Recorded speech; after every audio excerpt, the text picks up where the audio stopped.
Welcome. Today, the subcommittee is holding a hearing entitled Examining How Covered Entities Utilize the 340B Drug Pricing Program. The 340B program was created by Congress in 1992 and mandates that drug manufacturers provide outpatient drugs to eligible entities at reduced prices in order for the manufacturers to remain eligible for reimbursements through entitlement programs such as Medicaid and Medicare. The 340B program helps covered entities stretch scarce federal resources in order to reach more eligible patients and provide more comprehensive services to those patients. This is undoubtedly an important program. The dramatic growth of the program, however, coupled with a dearth of information about how it is used, has led to questions about whether the program has grown beyond Congress's original intent. The Subcommittee on Oversight and Investigations has been looking into the 340B program for several months now. Our work began with an examination of the Health Resources and Services Administration's, HRSA, role in overseeing the 340B program. The committee requested a sample of HRSA's audits in order to understand the interactions between HRSA and covered entities and the thoroughness of HRSA's audits. In July, the subcommittee held a hearing in which we heard from HRSA, GAO, and OIG on the challenges they face in overseeing the program. As we heard in July, the number of unique participating entities nearly quadrupled between 2011 and 2016 without a proportional growth in oversight, and HRSA has struggled to keep up. However, our last hearing left many questions unanswered. Because of the lack of reporting requirements in the 340B statute, HRSA is simply unable to collect data on exactly how covered entities use the program. Because HRSA is not able to report how covered entities use the program, the committee wrote to a diverse group of entities in September about their use of the program. We asked the entities to report a wide range of information, including the amount saved on drug purchases through participation in the 340B program, the level and type of charity care provided by the entities, and how patients benefit from 340B discounts. Over the past few months, we have heard from these entities and many others. Some entities reached out to the committee on their own, very eager to share with us the great work they are doing with the program dollars. We've heard from rural entities that started delivery services to ensure that patients in remote areas are able to receive their medications, entities that pass savings directly to their patients using a cash card program, and entities that are using their savings to combat the opioid crisis, including by examining prescribing practices and providing behavioral health services to their communities. However, I am concerned by reports that not all participating entities have devoted the program dollars to improving patient care, providing access to vital services, or lowering prescription drug costs for the patients. I've seen news accounts indicating that some covered entities spend millions on salaries and bonuses for their CEOs and hundreds of millions on building expansions, even as charity care at those entities is on the decline. Perhaps even more concerning are some reports showing that patient costs are actually on the rise at some 340B entities. In 2015, GAO found that 340B disproportionate share hospitals were either prescribing more drugs or more expensive drugs to Medicare Part B beneficiaries than their non-340B counterparts. Similarly, we have heard concerns that 340B hospitals are acquiring physician-owned oncology practices, which can result in higher treatment costs to patients within that practice. The 340B drug pricing program is vital to many covered entities and by extension to the patients that those entities serve. As such, it is crucial that Congress ensure that the program dollars are used in accordance with the intent of the program to stretch scarce federal resources as far as possible to better serve uninsured and underinsured patients. We must ensure there is accountability and transparency in the program.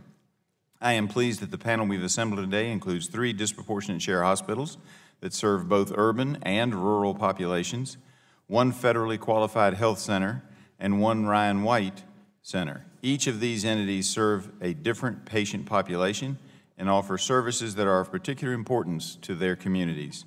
I thank these witnesses for their cooperation in producing data to this committee about their use of the 340B program and their willingness to appear before us today. I look forward to hearing more about the ways in which they benefit and, more importantly, how their patients benefit from their participation in the 340B program. And do appreciate it very much. And with that, I will yield to Ms. DeGette for 5 minutes. Thank you. Mr. Chairman, it's nice to see you sitting there in the chair. Welcome. We're glad to have you. I think that investigations like this, of programs like this, really are the core job of this committee, and I'm pleased that we're looking into the viability of the 340B program. This program, I think we'll all agree on both sides of the aisle, has been a lifeline for providers who care for low-income and vulnerable patients. Eligible entities like DISH hospitals, federally qualified health centers, and AIDS Drug Assistance Program are a critical part of the communities that they serve. The 340B program helps them to make the best of their limited resources. When we talk about the 340B program, we often hear about the drug discounts, but the program provides so much more than that. When Congress established this program, we made clear that the purpose was to, quote, stretch scarce federal resources as far as possible, reaching more eligible patients and providing more comprehensive services. Mr. Chairman, it seems like the providers are doing just that. 340B recipients include large hospitals that serve urban settings and rural hospitals that often provide the only care available in their communities. They include Ryan White clinics and federally qualified health centers. All of these centers provide extraordinary amounts of uncompensated care and services to those in need. Now, this investigation was initiated to see whether recipients were properly using their savings, and that's certainly appropriate. So we received responses from most of the people who received a letter from the Majority Council.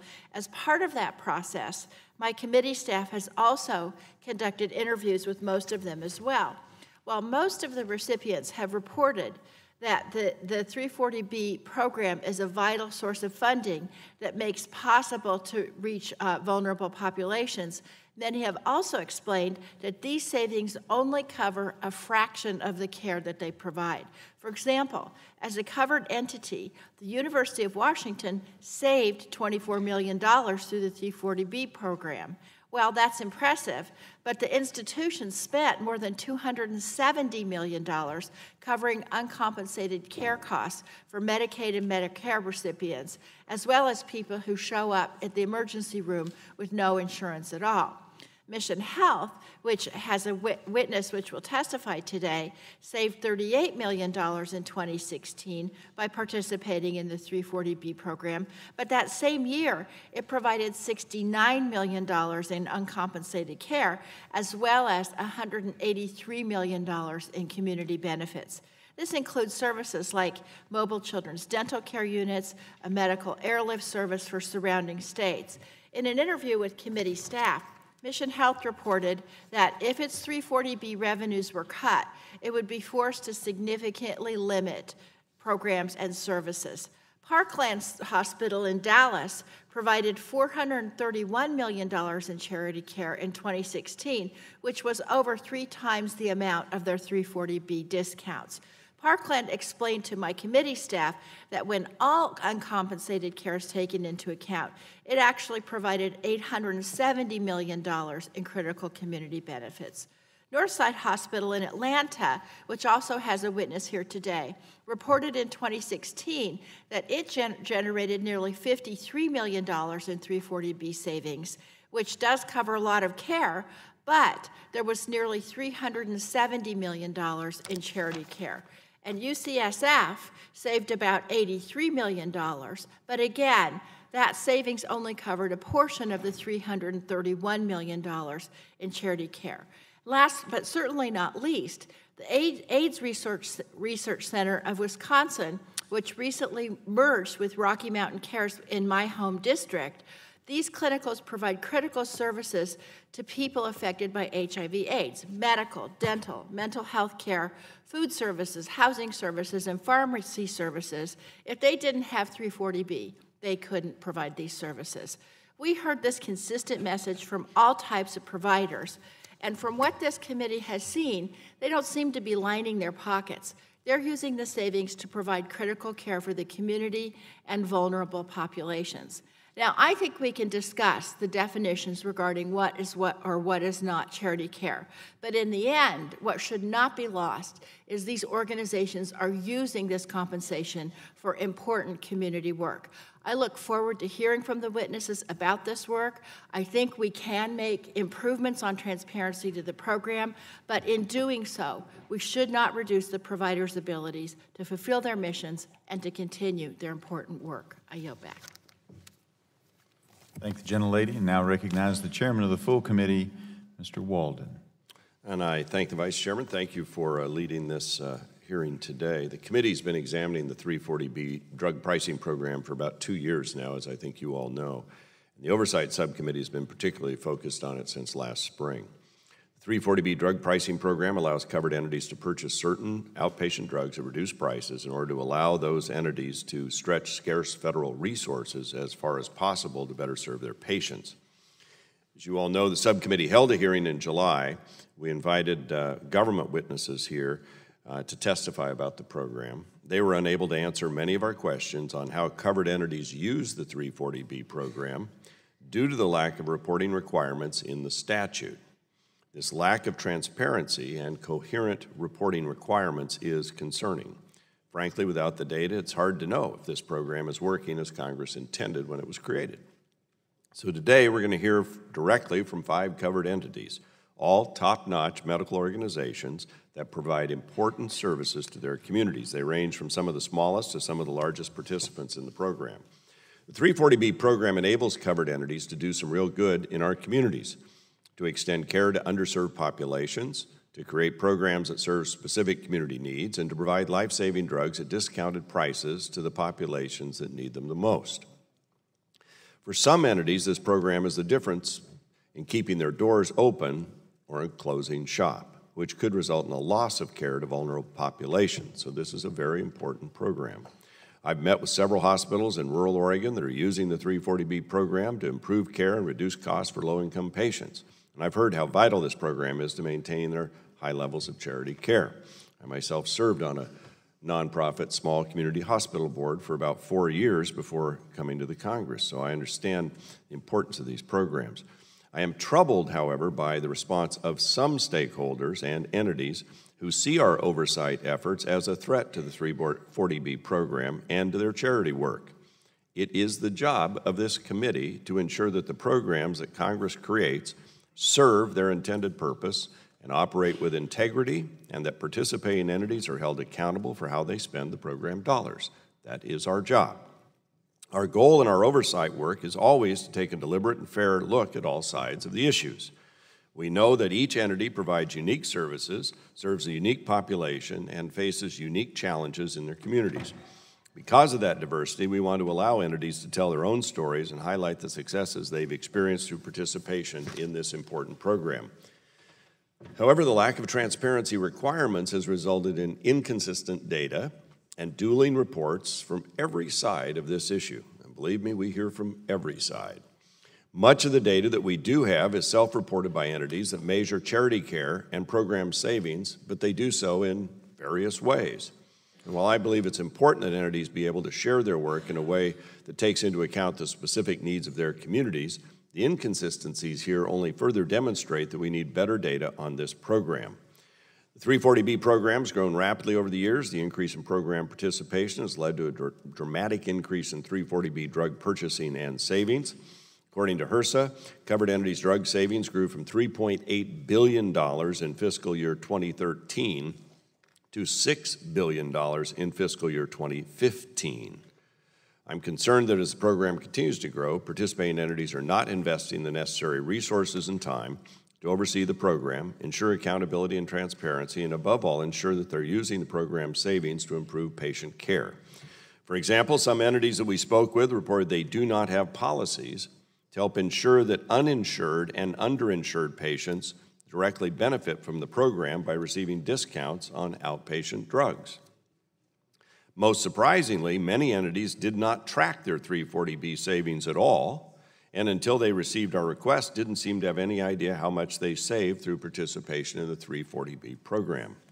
On the other hand, some participating entities track their 340B savings on a regular basis and provide regular training to staff on federal program requirements. With a program this large, it's essential that Congress understands how it's being used, and I hope that's what we'll accomplish in this hearing.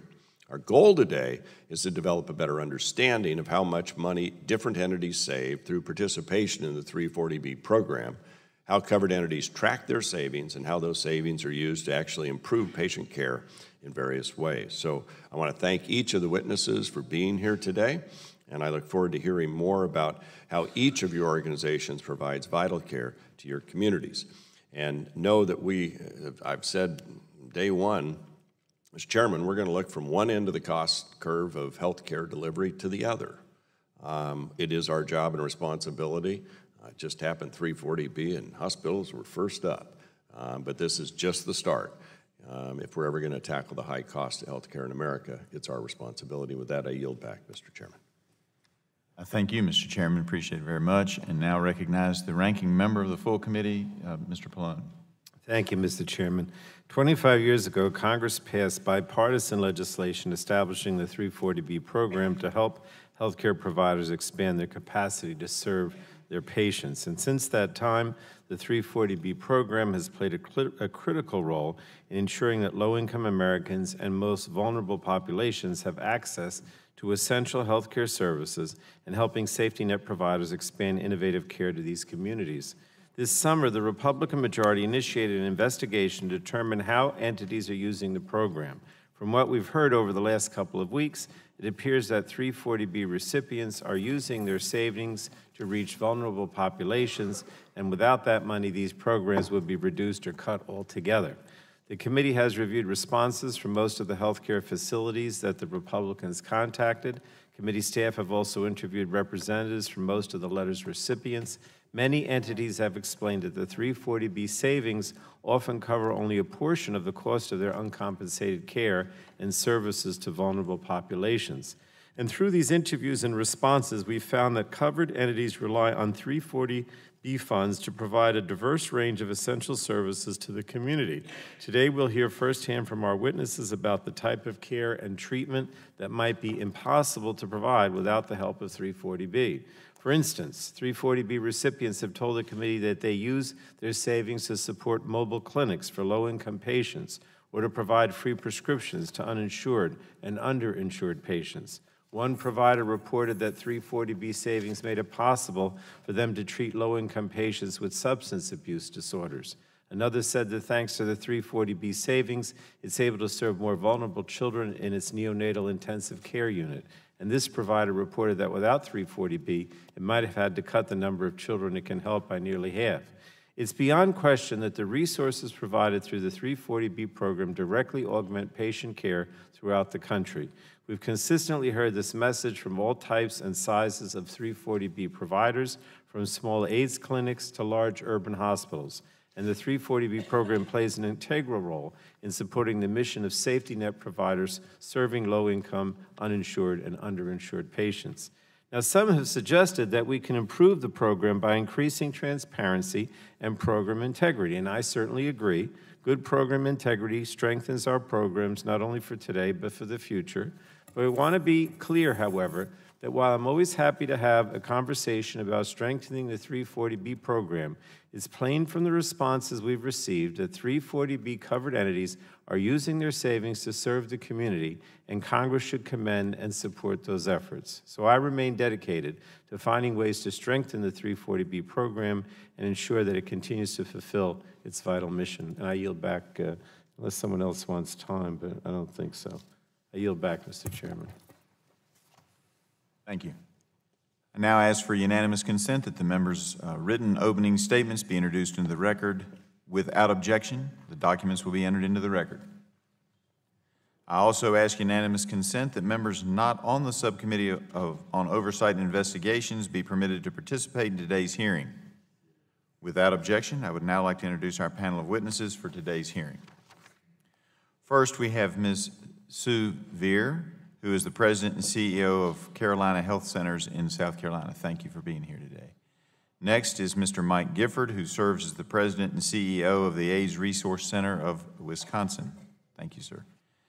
Then we have Dr. Ronald Paulus, who is the President and CEO of Mission Health Systems in North Carolina. Thank you. Fourth is Mr. Charles Royland, the Executive Vice President and COO of Johns Hopkins Hospital in Baltimore. Thank you, sir. And finally, we have Ms. Shannon Bana, who serves as the Director of Finance and System Controller at Northside Hospital in Georgia. Thank each of you for being here today and providing testimony. We look forward to the opportunity to discuss how entities across the country utilize the 340B program. As you're aware, this committee is holding an investigative hearing, and when doing so, as has been the practice of this subcommittee, we take testimony under oath. Do any of you have an objection to testifying under oath? The chair then advises you that under the rules of the House and the rules of the committee, you are entitled to be advised by counsel. Do any of you desire to be advised by counsel during your testimony today? All right. In that case, if you would please rise and raise your right hand, and I will swear you in. Do you swear that the testimony you are about to give is the truth, the whole truth, and nothing but the truth? Having heard all respond in the affirmative, y'all can sit. Thanks. You are now under oath and subject to the penalties set forth in Title 18, Section 1001 of the United States Code. You may now give a 5-minute summary of your written statement, and of course, we'll begin with Ms. Veer. Thank you. Chairman Griffith, Ranking Member DeGette, and members of the subcommittee. My name is Sue Veer, and I'm the President and CEO of Carolina Health Centers, a federally qualified health center that serves as the primary care medical home for 26,952 patients in the west central portion of South Carolina known as the Lakelands. We operate 13 primary care sites and 2 community pharmacies serving patients within an HHS-designated medically underserved area of over 3,700 square miles. I appreciate the opportunity to serve as a witness before the subcommittee today and to speak to the importance of the 340B program for Carolina Health Centers. If there are 2 key things that I hope you'll take away from my testimony, they are first, that the 340B program is a critically important tool for FQHCs as we work to provide the highest quality of care to underserved patients and the communities in which our sites are located. Second, each category of 340B covered entity has unique aspects that must be considered in any potential reforms. In the case of FQHCs, we are already subject to HRSA oversight and specific health center requirements that guide many aspects of our participation in the 340B drug pricing program. Consistent with these specific FQHC requirements, we never turn a patient away due to inability to pay or due to demographic, geographic, and socioeconomic barriers. Patients with incomes below the poverty level pay no more than a nominal fee for the full range of services that we provide, and patients whose incomes are between 101 and 200% of the poverty level pay a discounted rate according to a sliding fee scale that's based on their ability to pay. We're also governed by a community-based board of directors, a majority of whose members are patients of the health center. This structure ensures that we remain directly responsive to the unique needs of our patients and the community. And finally, all health centers are subject to intensive and ongoing oversight from the Department of Health and Human Services, Health Resources and Services Administration. The HRSA requirements with which we must comply are spelled out in a 92-page manual and grouped into 18 major categories, which include but are not limited to clinical quality, financial management, ensuring access, and our collaboration with other local healthcare providers. At Carolina Health Centers, we make every effort to ensure that uninsured and low-income patients are able to afford their prescriptions.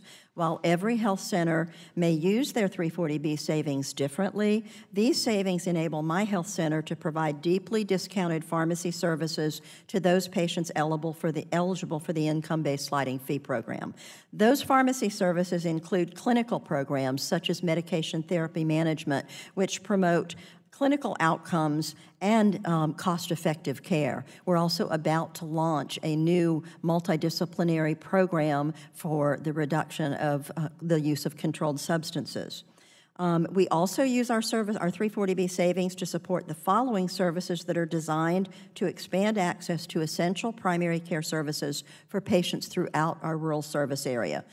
daily delivery of health center patient prescriptions to Carolina Health Center's medical practices that are in our outlying rural communities, communities where patients have little or no access to affordable pharmacy services. That delivery service makes over 20,000 affordable prescriptions accessible to low-income and uninsured patients every year. Oral health services, both preventive and restorative, provided to uninsured and sliding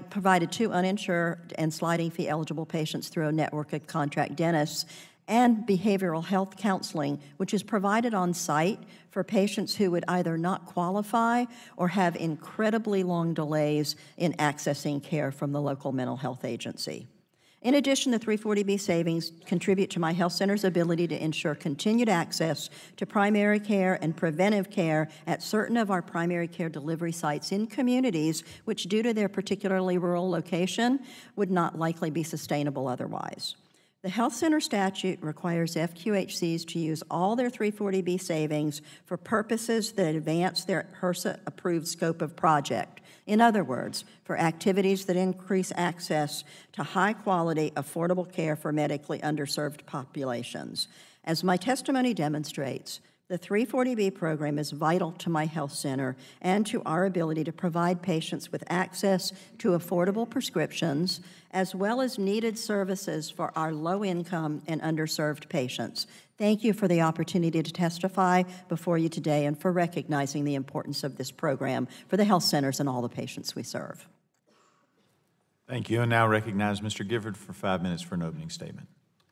Good morning, Chairman Griffith, Ranking Member DeGette, and members of the subcommittee. Thank you for inviting me to provide testimony today. As we gather here today, we can talk credibly about the end of the HIV epidemic in our lifetime.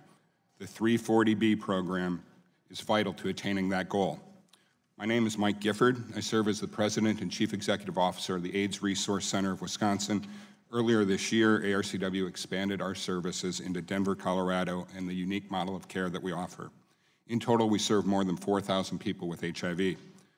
The 340B program costs the federal government nothing, yet generates hundreds of millions of dollars in care for HIV patients.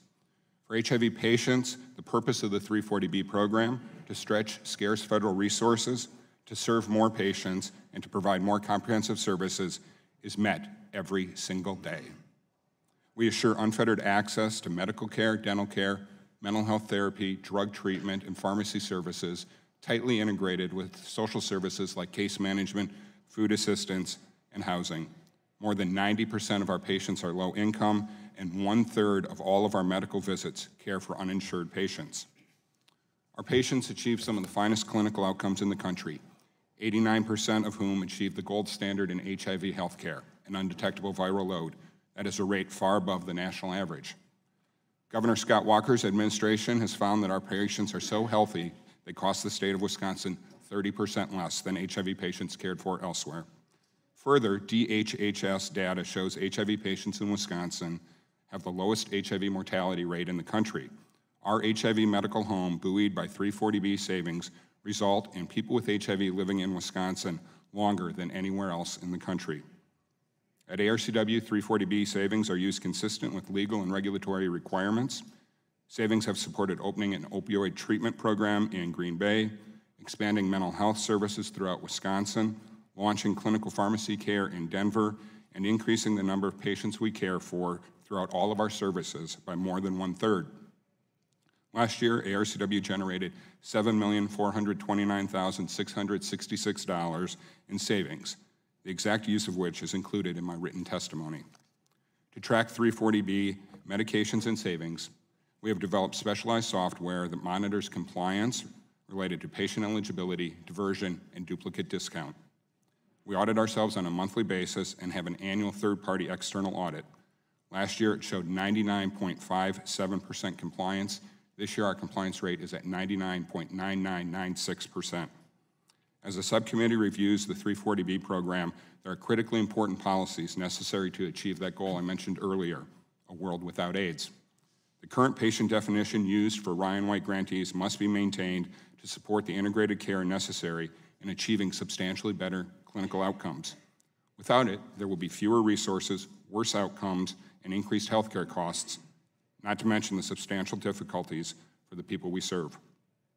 Separately, the use of 340B savings for Ryan White grantees has been limited, prohibiting their use to extend access to 1, life-saving prep services, 2, expand the number of locations we can offer our care, and 3, assure the financial sustainability of our providers.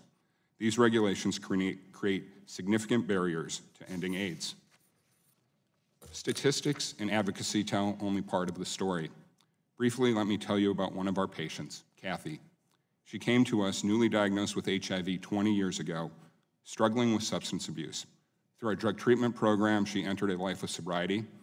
Kathy then accessed medical care, housing, food services, and mental health therapy to achieve that gold standard in care, an undetectable viral load. She proceeded to meet her boyfriend and relocate to another town. Just weeks later, we received a call from Kathy.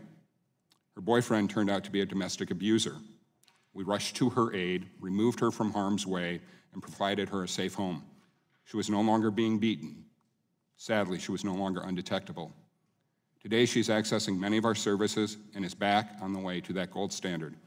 Throughout it all, our services were always there for Kathy, even if she couldn't pay. Each one of them supported by 340B savings that saved her life. Thank you for this opportunity to testify before the committee. I look forward to responding to any questions you may have. Thank you. Now yield to Dr. Paulus for 5 minutes for an opening statement.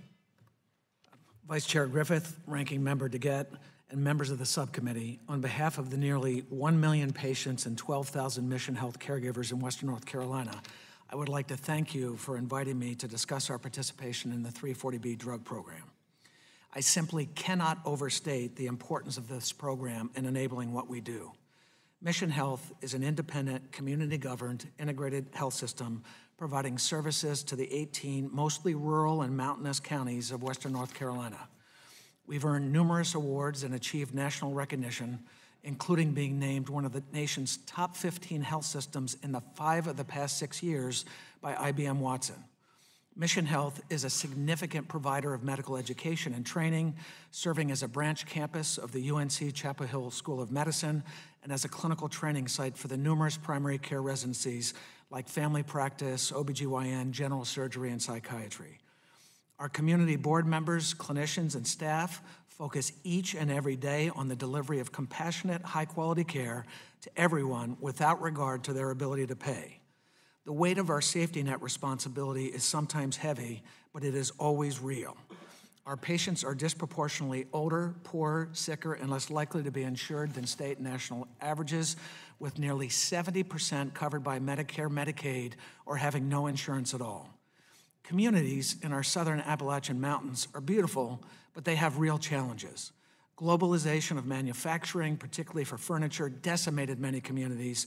Opioid abuse is an absolute epidemic. Our infrastructure is stretched, and the rugged terrain of our mountainous region adds complexity for patients in getting the care that they need.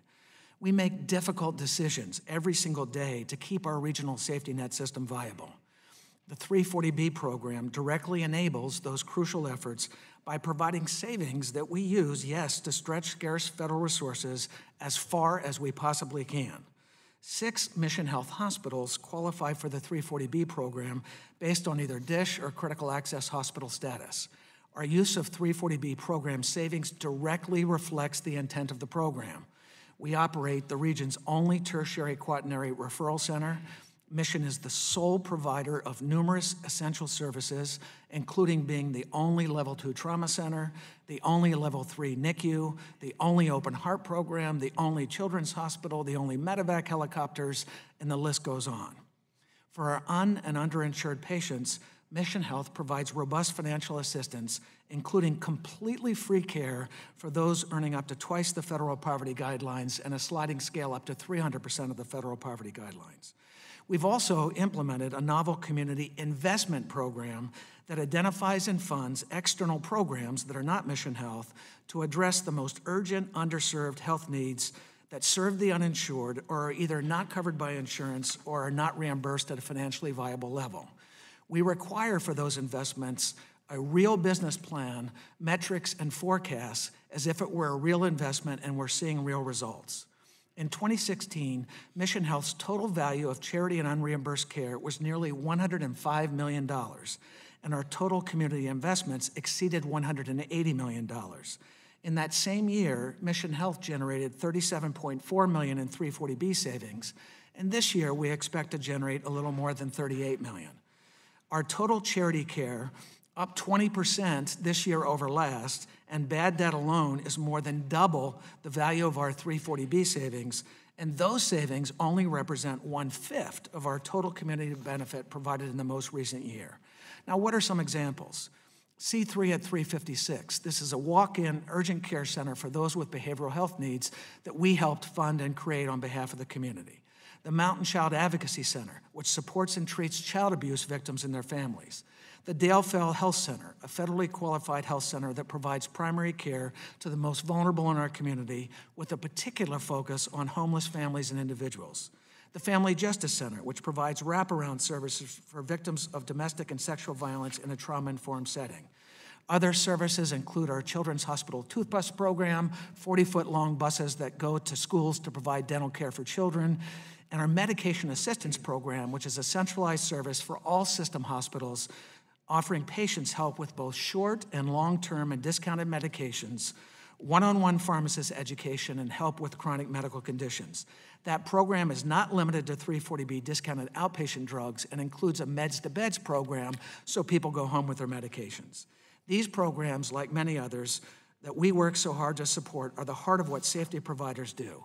So we appreciate this opportunity to participate in the dialogue, share how the 340B program impacts our patients, and we are eager to help you make this important program even better. Thank you very much. Mr. Royland now for 5-minute opening. Chairman Griffith, Ranking Member DeGette, and members of the subcommittee. My name is Charlie Royland, and I'm Executive Vice President and Chief Operating Officer of the Johns Hopkins Hospital. I began my career at Johns Hopkins in 1990 and have served in a variety of roles over the past 3 decades. I have the privilege to be the hospital's representative on the panel here today to share with you JHH's proud legacy of care and service to vulnerable individuals and families made possible in part by its participation in the 340B drug pricing program. For many, the Johns Hopkins Hospital is synonymous with world-class research and care for patients from around the nation and world. But what sometimes gets lost behind the headlines is that we were founded as and continue to be first and foremost the local community hospital for the people of East Baltimore. For 127 years, the hospital has been rooted in Baltimore, still occupying the same square block as the original historic hospital, which opened in 1889. Our history as a participant in the 340B program is much more recent, only since 2002, but the value of the program is just as inherent, just as vital to our mission. Dr. William Osler, one of the 4 founding physicians of the Johns Hopkins Hospital, once said, "It is much more important to know what sort of a person has a disease than it is to know what sort of a disease a person has." To us, that means that the care that can be provided best when we understand the life circumstances of a patient and adjust our care to optimize the results in that overall context. The great strength of the 340B program is the discretion it affords eligible hospitals in tailoring the use of program savings to address the unique needs of our communities. Our ability to invest in interventions both at the patient level as well as the community level is critical to our success in improving the health of our patients and our community. And here's why. In Baltimore, nearly 1 in 4 residents live at or below the poverty level, and the unemployment rate is above the national average. Jobs that pay a family-sustaining wage are scarce, and 1 in 4 residents in Baltimore City lives in a food desert. JHH tailors the use of its 340B savings with these grim realities in mind. As a safety net hospital, we respond to emerging crises, provide ongoing care and disease prevention for the most vulnerable patients in Baltimore, and invest in improvements in our city, all made possible in no small part by the savings afforded to us by the 340B program. We have many examples of those programs, which I'll be glad to tell you more about. But in general, they fall into 2 basic categories of action. The first category is providing wraparound support for patients when the normal processes of diagnosis and treatment may not be enough. Patients returning to homes without running water may have greater difficulty following through on instructions to keep wound dressings clean and sterile. Children with asthma may not be able to avoid secondhand smoke that exacerbates their breathing challenges. And a senior will have difficulty taking the correct dosage of medication if they can't read the label because of the tiny print. Providing wraparound services such as in-house pharmacy visits to assure safe and appropriate use of medications means the patient has a greater likelihood of adhering to the treatment plan and having a better outcome. The second is designing and implementing prevention strategies. Picture that proverbial cliff with people sometimes falling off. Their ambulances picking up the patients at the bottom, but people continue to fall. The 340B program allows a hospital to help install a fence at the top of the cliff to prevent further falls and, importantly, to tackle the causes of disease and disability in our community. With 340B savings, Johns Hopkins develops programs for expectant mothers and surrounding community, for instance, to increase the likelihood of healthy on-time deliveries rather than wait for a low birth weight baby to require a NICU stay. These activities are not reimbursed under the traditional hospital payment structure, yet they are inherent to our mission and are all made possible with the savings of the 340B program. The 340B program has been a success in our community, allowing JHH to operate a variety of programs and provide services for vulnerable patients that improve their health and well-being that otherwise would not be possible. These efforts help avoid other, more expensive medical interventions, the cost of which would be borne in large part by federal and state government if if not for the 340B program. Now is the time for the federal government to recommit to the 340B program. The program is as relevant and vital today as it was when first enacted. The legacy of the 340B program is that today, JHH, along with the national network of other disproportionate share hospitals and other 340B covered entities, are the bedrock of the national safety net dedicated to saving lives and improving the health of our most vulnerable neighbors. Thank you for the opportunity to provide these comments, and I look forward to your questions. Thank you very much. And now for a 5-minute opening, Ms. Bana. Good morning, Chairman Griffith, Ranking Member DeGette, and members of the subcommittee. My name is Shannon Bana, and I'm here in my capacity as Director of Finance, System Controller for Northside Hospital. We thank you for the opportunity to demonstrate to the subcommittee how Northside utilizes the 340B drug pricing program to serve Georgia communities. The 340B program is critical in assisting Northside with its mission of providing high-quality health care for the entire community, regardless of anyone's ability to pay. As background, Northside is a nonprofit corporation that owns and operates an extensive network of healthcare facilities in Georgia. This includes 3 acute care hospitals, more than 150 ancillary and physician service sites, and supportive services and facilities located throughout Georgia. As one of the state's largest and most respected healthcare delivery systems, Northside offers a full range of services through over 2.5 million patient encounters each year. As the undisputed national leader in maternity services, Northside Hospital Atlanta delivers more babies than any other single hospital in the nation. Our neonatal intensive care unit treats as many as 100 premature and high-level special care babies each day. Northside Center for Perinatal Medicine offers nationally recognized expertise and innovation in maternal fetal medicine and diagnostic radiology. We are also one of the largest and most respected providers of cancer care in Georgia, diagnosing and treating more gynecologic and prostate cancer cases than any hospital in Georgia and more breast cancer cases than any hospital in the Southeast. The Northside Blood and Marrow Transplant Program has among the highest survival rates in the nation and is recognized as a premier program throughout the Southeast. The Northside Hospital Cancer Institute is one of only 21 community cancer programs nationwide selected by the National Cancer Institute for participation in the National Cancer Institute's Community Oncology Research Program. Selection criteria included scope of patient reach and overall comprehensive delivery of high-quality patient care. Northside treats all patients the same, regardless of insurance and regardless of their ability to pay. No patient is ever turned away due to the inability to pay for their health care. In the past 5 years, we have provided almost $1.4 billion in free or discounted care. In 2016 alone, the system provided $370 million in free or discounted care into our patient community. From 2012 till 2016, Northside Atlanta's provision of charity and indigent care grew at a rate 63% greater than our increase in hospital-adjusted gross revenue. During the same period, the number of distinct patients receiving charity care at Northside Atlanta increased 350%. This free and discounted care encompasses a wide range of services for those in need and makes comprehensive care available to a greater number of patients. For example, Northside offers free and low-cost educational courses on topics related to maternal and infant health, with over 700 available classes. In 2016, 18,500 individuals accessed Northside's free breastfeeding e-learning programs. More than 31,000 women used our free lactation support telephone hotline. In addition to providing audiology screenings for all newborns and hearing screenings for many school children, we provide numerous free preventative health screenings to adults as well, including prostate cancer screenings, skin cancer screenings, and stroke screenings. Northside also operates a financial access surgery program to provide radiology, cancer, and related surgical services to the uninsured and underinsured who are not otherwise able to afford medically necessary outpatient care. In recent years, Northside has worked hard to make state-of-the-art cancer care accessible to more patients in more locations. We offer cutting-edge oncology drugs to all patients, regardless of their ability to pay. We have expanded and enhanced oncology care by adding more than 250 full-time positions in and in support of our oncology clinics. These positions provide services such as financial assistance, wellness counseling, nutrition, navigation, clinical research, and much more.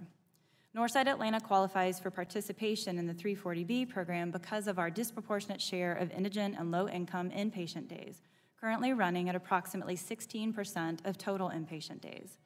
Northside started our 340B program in 2013 under the guidance and oversight of our 340B steering committee and an independent third-party consultant. In addition to constant oversight by the steering committee, which encompasses individuals from several departments of the hospital, our 340B program undergoes frequent and rigorous internal and external auditing and monitoring. In 2016, Northside underwent an audit by HRSA, which confirmed Northside's compliance with 340B program requirements.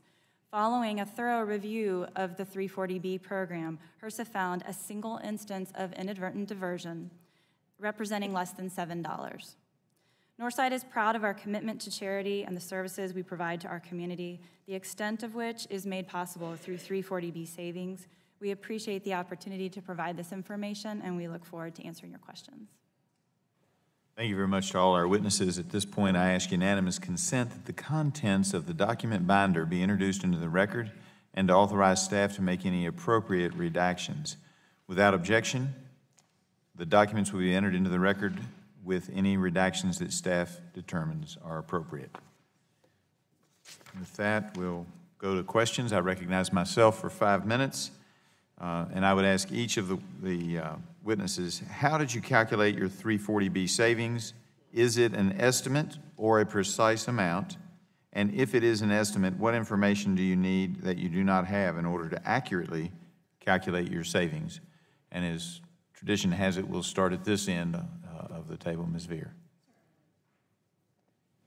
Thank you, Mr. Chair, for the question. Our savings for 2016 were $561,620, and if my CFO were here, he would probably give you the change. But I will say that there may be other ways to calculate 340B savings, but for my health center, it's the net margin remaining after the sale of the drug. We manage all of our programs using profit and loss statements specific to that program or to that site. And so it's an exact number based on the net margin after the sale of all drugs.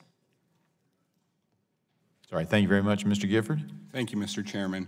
We calculate our 340B savings in a very direct and simple way. It's the cost of the medication at a non-340B rate less the cost of the 340B medication. So it's the difference between the two costs is the savings that we use. All right, thank you, sir. Dr. Paulus? Thank you. We calculate our savings in two ways. One, with respect to drugs that we get through our wholesaler, we calculate those based upon the difference between the discounted price and what our GPO price is. And for contract pharmacies, our 340B vendor calculates them based upon the discount. All right. Mr. Royland? Thank you, Mr. Chairman. Yeah, we calculate the GPO price versus the 340B price and use that differential as our savings. All All right. Ms. Bana? We also calculate the 340B price per unit of drug and compare that to the price in the non-340B locations.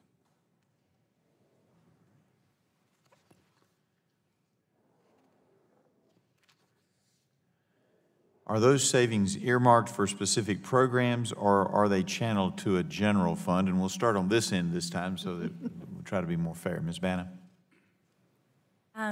We monitor our savings first and foremost, and then separately we focus on growth and expansion of charity and indigent care, and additionally expansion of oncology services and other services that our community is looking for. But I guess the question is it earmarked for those programs, or does it go into a general fund, and then those are things that as a part of your institutional mission you go forward with? It isn't. They aren't earmarked. They are tracked and monitored, and then our growth is tracked and monitored, and we do ensure that our growth far exceeds the savings. All right. Thank you. Mr. Royland? We invest in a variety of different programs that are for community benefit using our savings, and they vary in size and range and for different kinds of patient types. But are they earmarked, or does it go into a general fund and then that's part of your general mission? That's what I'm trying to sort out. One way to think about it perhaps is that there's not really a check that comes back, if you will. This is a lower price paid, so there isn't a check that comes back that then you have the opportunity to say where it goes. This is a reflection of paying less for a drug than you otherwise would pay. So there's not really a budgeted amount that you could say that's what you're going to put in each of these buckets. All right. Dr. Paulus? To directly answer the question, there's not a dollar-for-dollar tracking, no more than there would be an earmark for a tax dollar that I might pay in income tax. But on the other hand, we track very closely our savings. We know those savings, and when we're preparing our budget for each year, we include those dollars in the charity care allocations in all of these programs. So I would say that, yes, they're targeted, but not literally dollar for dollar. Okay, and when you say that, so when you're doing your budget, you actually have a line in your budget that says 340B savings, and then they go out in these different directions? Yes, we do. All right, thank you. Mr. Gifford? In our budgeting process, we identify the savings that we anticipate in the coming year, and we direct it to the pharmacy, health, and social services that I discussed in my testimony. Thank you. And Ms. Veer? I would have to echo my colleagues to some degree. It's not an exact line item transfer dollar for dollar from one cost center to another cost center. But at the beginning of the year, as part of both the budgeting and the strategic planning process, we estimate what we anticipate those savings to be, and then look at what programs they can fund, what otherwise unfunded programs they can fund. Then at the end of the year, we do an annual report to our board of directors linking those two together.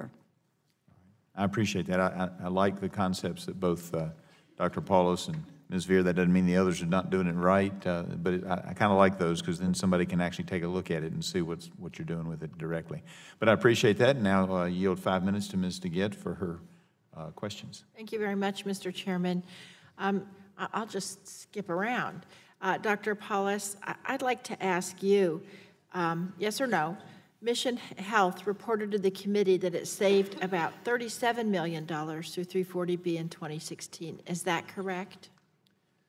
I believe that's correct. Thank you. And Mission Health spent more than $183 million providing community benefits, including $105 million in uncompensated care. Is that correct? That's correct. Now, Dr. Royland, similar question. In 2016, Johns Hopkins generated about $109 million in 340B savings. Is that correct? Yes. And Johns Hopkins provided nearly $220 million in charitable care for vulnerable populations and other vital community benefits. Is that correct? Yes. Now, Ms. Bana, your hospital, Northside, reported that it generated nearly $53 million in 340B savings. Is that correct? That's correct. And yet, Northside reported to the committee that it spent nearly $370 million in charity care. Is that right? That's right. Now, let me let me just say, the 340B program doesn't seem to be some windfall that subsidizes bonuses for senior management, but as you all testified both in your written testimony and in your verbal testimony today, you're using this money to help provide essential benefits that the community needs. So I want to ask each of you if you can briefly describe what would happen if Congress eliminated the 340B money. I'll start with you, Ms. Veer. Thank you, because that's a wonderful question. It really gets to the heart of what we're all concerned about and our need for Congress to have confidence in the integrity. And if you can just briefly Sure. describe some of those services. We unfortunately only have 5 minutes. Absolutely. I'd like to hear from everyone. The delivery service that I mentioned that is delivering over 20,000 prescriptions to outlying rural areas would have to be eliminated because those costs are directly covered by the 340B savings, as would our in-house behavioral health counseling for people who don't receive care or would not qualify for care or experience delays in the mental health agency. Thank you. Mr. Gifford, can you give me some examples? Elimination of the 340B program would substantially undermine the fight against AIDS. It would mean fewer resources, fewer services. Our patients would become more ill. They would not have an undetectable viral load. There would be new and more HIV infections, and sadly, far greater healthcare costs. Let me ask you why that is. What are the services that you provide that you would not be able to provide without this savings? Certainly, we wouldn't be able to provide as much medical care for uninsured patients, dental care, mental health therapy, and drug treatment. Dr. Paulus? Yeah, I would go back to Vice Chair Griffith's question, which is how we approach our budgeting. So we're going to expect to earn about $38 million this year. As we looked out into next year, we would have to cut $38 million worth of programs. Those programs would be prioritized, but might include, for example, 10 to 12% of our NICU babies are opioid addicted. We developed a novel detox program so that those babies can be detoxed at home. That costs us over $3 million a year to detox them at home, and that might be something, but we would sure as heck be cutting some very needed programs. Mr. Royland? Thank you. An example of a program that we might not be able to offer would be something our Broadway Center, we call it, provides. It's substance abuse recovery and treatment. And we provide supportive housing for patients who are enrolled in that program, because if you send patients back to the same environment from which they came, even really great daily care isn't going to help them What do they do in this Broadway program? So there's counseling, there's medication treatment, typical kinds of treatment for substance abuse treatment and recovery. And again, the supporting house is a good example of a wraparound project that we provide so that we don't send folks back to the environment from which they came initially while they're trying to recover. That's the kind of thing, that's a $500,000 plus for us that we would have to take out. That's an investment we make. And Ms. Bana? You know, immediately our organization's resources would be directed to offsetting the substantial drug price increases that we all experience annually. In doing so, the reduction of resources would slow our ability to provide additional services. So in our case, the 250 positions that we put in our oncology clinics that were not there before, these are social workers, nurses, supervisors, research staff, care navigators, nutrition, genetic counselors. That pace would slow down. Those positions might not be funded, in addition to financial assistance directed directly to patients. Thank you. Thank you so much, Mr. Chairman. You're back. Thank you. Gentlelady yields back. Now recognize the chairman of the full committee, Mr. Walton of Oregon. I appreciate it. I served on a hospital board for 5 years. And I got to, nobody, first of all, is talking about eliminating the 340B program. So everybody breathe. Second, I got to tell you, I think when the average American hears what you would cut, and not a one of you said any overhead, capital construction, salary bonus. It was infants trying to recover from opioids is the first thing. Really? I mean, I've owned and operated business. I'll leave it. We've had a lot of different ways we've heard about how the money you get out of this program is tracked to do charity care. Carolina Health Centers reported spending $4.8 million in charity care in 2016. That represented 21% of total patient revenue. Johns Hopkins Hospital reported $28 million in charity care and nearly $200 million on community benefit activities in 2016. Northside Hospital reported that from 2015 to 2016, September to August, it served over 32,000 distinct indigent and charity care patients and reported spending $350 million on charity care in 2016, putting its charity care at about 7%. Yet a 2017 Atlanta Journal-Constitution article estimated Northside's charity care at 1.7% of total expenses for 2016, based on Northside's cost reports filed with the federal government. This makes it a little hard to do apples-to-apples comparison of whether covered entities are truly using 340B savings to improve patient care. So to each of you, what do you think is the best measure to estimate an entity's commitment to serving low-income and uninsured individuals? Do community benefit programs serve only low-income and uninsured patients, or the entire community, including those with commercial insurance? Would a patient who received one element of care for free at a reduced cost be counted as one of those patients? I mean, how do we track this? That's what we're trying to figure out here. The Government Accountability Office, I think, or the IG, told us there's no clear definition of what a patient is. There's no requirement to track. This program's expanded dramatically around the country. We're trying to figure out, are the people who are supposed to get the help actually getting the help? So, can you help us understand what the best measure is to estimate an entity's commitment to serving low-income and uninsured individuals? Ms. Bana, we'll just start with you. Absolutely. I do think industry standard is not to reflect the provision of care to the vulnerable population as a percentage of operating expenses, which is what was done in that AJC article. I'd say that's inaccurate or at least incomplete. When comparing to expenses, you're including things like overhead and telephone and depreciation on your buildings. So we would emphasize other more commonly quoted mechanisms, which would be the provision of charity and indigent in terms of total patient revenues or distinct patients served, and those are the ways that we quoted it in our submissions.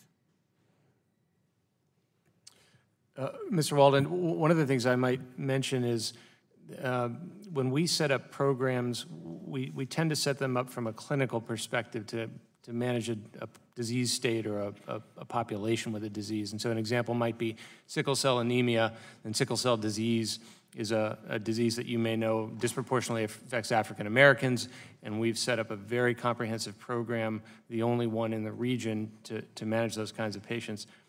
We can't really set it up with different sort of swim lanes for payer capability. People move in and out of insured status throughout their life, as you might imagine. And so what we set up is a clinical program to care for them in whatever state of care they need, and then try to support around that whatever the insurance needs are. First, with respect to your comment, which I respect your perspective on that, I did not say that we would not detox babies. What I said was we developed a program that saved the Medicaid program $3 million by detoxing them at home, and we would probably have to revert back to inpatient care. Second, we do every single day, or we would already be closed, the overhead capital projects, et cetera, so that's a routine part of our business. I would point you perhaps to the idea behind Schedule H, for the IRS filing and the community benefit. I think there might be opportunities there to define and identify specific reporting. I would think about total unreimbursed care, because that's really what we're talking about here, and those are my thoughts. Ryan White grantees may have slightly less complex financial worlds that we operate in. We welcome the opportunity to report the savings and how they're directed to specific costs for the delivery of care. I think the term or concept of charity care is one that's not terribly familiar for community health centers or in the community health center world, not because we don't understand that concept, but because we operate under a set of statutory requirements that essentially mean we're on the hook for taking care of everyone, regardless of their ability to pay, and for providing a full range of services, regardless of their ability to pay, and have been for decades. So my health center, the $4.2 million that's listed as charity care, really represents the cost of all care provided to patients for which we receive no compensation. And I'll give you an example. If a patient qualifies for our nominal fee, it's $10 for a visit, which might encompass a 99205 visit, so a complex visit, plus radiology, plus lab work, and for that we're receiving $10. So the health centers do have a very concrete way of measuring that. I appreciate that, and I thought your initial answer in the beginning about how much you count for was spot on, so thank you. Thank you very much for yielding back, Mr. Chairman, and now recognize the ranking member, Mr. Pallone of New Jersey. Thank you, Mr. Chairman. I've been impressed with the responses the committee has received with its inquiries about how covered entities use the 340B program, and it appears that recipients rely on program savings to provide important services to vulnerable patient populations. But I just want to briefly go with each of you, if I could, if you can just answer my question in 30 seconds. Mr. Gifford, your testimony states that the AIDS Resource Center of Wisconsin received $7.4 million in 340B discounts last year, and that these savings played a crucial role in providing service to your patients. Can you explain in 30 seconds how the 340B program helps you provide services? Certainly. They support the cost that Ms. Veer was discussing in terms of the professional time to provide medical care, the laboratory costs, the medications that uninsured patients receive. And then for our physicians, they often talk about the health care needed is in overcoming the social barriers to care. So making sure that mental health illnesses and drug addictions are addressed before they can get into the medical exam room. Well, thank you. Now to Mission Health. Dr. Paulus, you reported that Mission Health provided $105 million in charity and unreimbursed care. You also reported that Mission Health's community benefits were worth $183 million that year. 30 seconds or less. How does the 340B program help you provide services? Well, we're faced with a tsunami of illness and a need in our community. As I described, we take our anticipated savings on 340B and specifically look to allocate those to funds to programs that we could otherwise not afford to provide.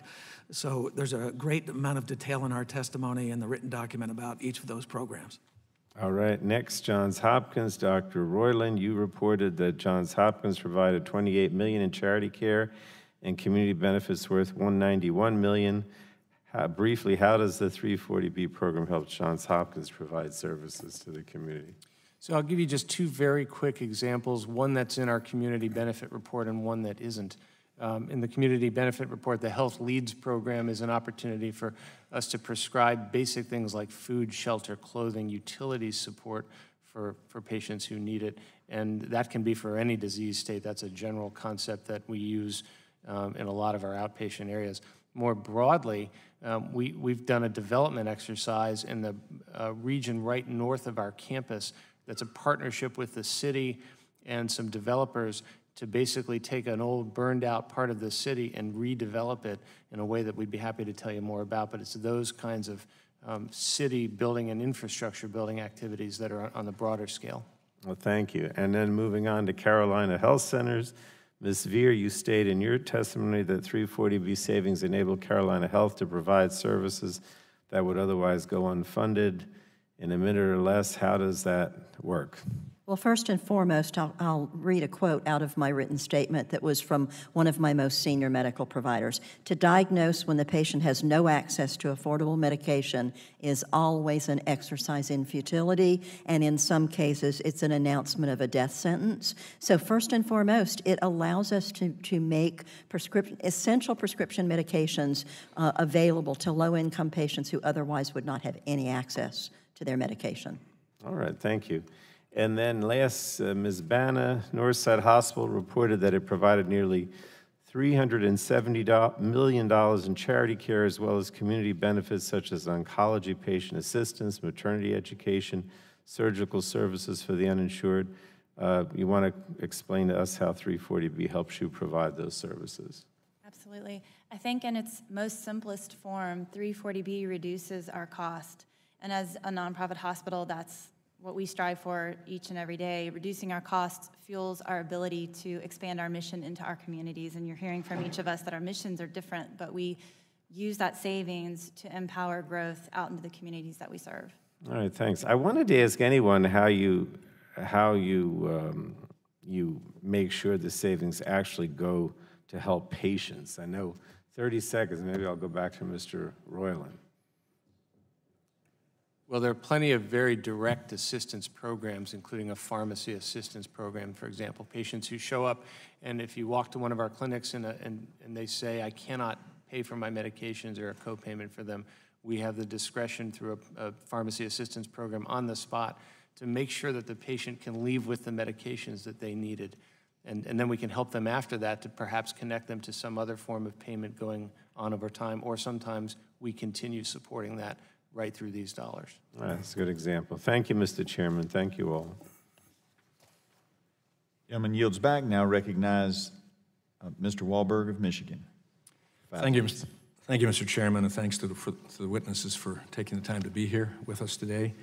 I want to get to the concerns about the savings that you've talked about today. I also want to ask some questions relative to how you train and evaluate the success of the program, the costs, et cetera, how you administer it. But I think our chairman brought up some points I'd like to go into first and meddle a little bit, I guess, at this point. Kind of get personal. I pulled the 990s of each of your organizations for the most recent years that we were able to get to 2015. And so let me ask you just to respond yes or no, correct or false, to these questions. Ms. Veer, Carolina Health Centers indicated that the salary for the CEO was $198,000. Is that correct? That is correct. Mr. Gifford, for the AIDS Resource Center, it was indicated that the salary for the CEO was $350,000. Is that correct? That is cash compensation, yes. Okay. Cash compensation, okay. Let me ask Mr. Paulus, mission listed at $1.6 million approximately. I assume that's correct. Okay. Mr. Rowland, John Hopkins lists for that year $2.6 million. I also have to assume that's correct. Okay. And then Ms. Bana, it's listed for Northside at $2.8 million. That's correct. For that year. Okay. Let me plumb a little bit more here, going back to the net assets for each of your organizations at the end of 2015. Northside, Ms. Bana, $1 billion net asset, net income, $157 million. That's correct. Is that correct? Mr. Rowland, John Hopkins listed at $1.3 billion, net income $80 million, almost $81 million. That's correct, about a 3.6% operating margin. Okay. Mr. Paulus, mission is listed at $1.4 billion, net income $102 million. Sounds right. Okay. Mr. Gifford, your AIDS Resource Center, $12.7 million. That sounds correct, and it's just a fraction of what our financial advisors are suggesting is necessary to assure Yeah, but net assets of $12.7 million, correct. Ms. Veer, Carolina Health Centers, $7.7 million net assets? That sounds correct, yes. Okay. Just wanted that for the record. Again, there are certainly explanations and extenuating circumstances and other things that I'm sure you could share with us on those issues. But it's good to have those factors in, especially when we're talking about entities listing saving over $100 million annually through the program. The program's grown rapidly in the last decade, and it seems like it will continue to grow. So those figures are important. In the area of education, let me ask you each to respond. First of all, for the sake of context, how many full-time employees do you have total? And secondly, how many employees of those full-time employees do you have devoted fully to 340B administration and compliance? Ms. Veer? In our most recent Universal Data System report to HRSA, we reported 231.20 full-time employee equivalents. Of that, 45.40 are pharmacy employees, and since approximately 50% of our business in the pharmacy is 340B, I would estimate that our pharmacy staff devoted to 340B is approximately 25. 25, okay. Mr. Gifford? ARCW has 240 employees, about 25 of them who work in our pharmacy. 340B is the largest part of our pharmacy operations, so they're all devoted to it. Additionally, we have a compliance department that includes 2 full-time employees and parts of 6 other employees. Mr. Paulus? We have 2 dedicated full-time people that do nothing but 340B and 76 others that have 340B as part of their job description, including 5 people who've gone through a complete 340B university training. Total employees, how many? 12,000. 12,000 total employees. Mr. Rowland? Johns Hopkins Hospital employs about 10,000 FTEs directly, not counting our physicians. And we have about 9 to 10 staff whose effort is primarily dedicated toward the program, significantly toward the compliance of the program. Okay. And Ms. Bana? We have over 14,000 employees. We have an integrated approach. There are people in multiple departments across our hospital that have been educated, and we consider content experts. 50 to 75 people are educated and content experts. I would say the pharmacists are most directly full-time 340B responsible, so that's probably 25 to 35. Okay. Thank you. I yield back. Gentleman yields back and now recognize Ms. Castro of Florida for 5 minutes for questions. Thank you, Mr. Chairman.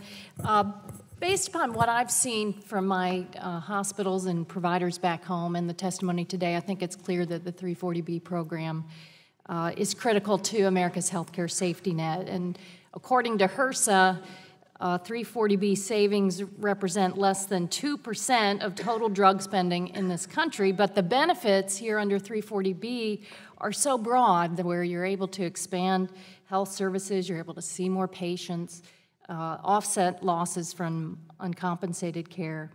And at a time when drug prices are skyrocketing across the board for consumers, here's one bright light for our neighbors back home. And I've seen it at St. Joseph's Hospital is part of the Baycare Health System. They provide over $100 million in charity care per year about, and 340B has helped them save about $17 million. They run the Children's Hospital there, a complex clinic for the medically fragile.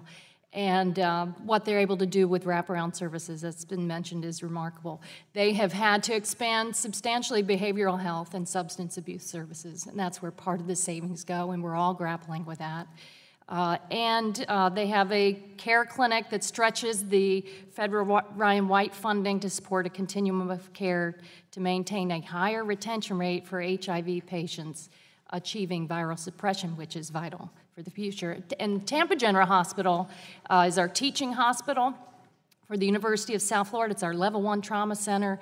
They provide about $78 million in uncompensated care. 340B has helped them save about $35 million. And I've seen what they've been able to do as the Congress has said, we're going to penalize hospitals if patients are readmitted after discharge. I've seen what they've been able to do on an innovative basis to really make sure patients at discharge have the prescriptions they need, and it's largely been through the 340B savings that they've been able to achieve that.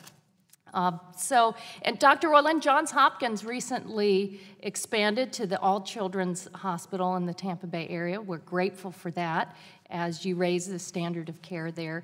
In your written response to the committee's letter, you suggest that the total amount of free and discounted care provided, you can't just look at pure charity care, but also at the services provided to the community to help vulnerable populations. I've seen this working. I've seen providers become more innovative. Is that a fair understanding of how Johns Hopkins measures its commitment to the community?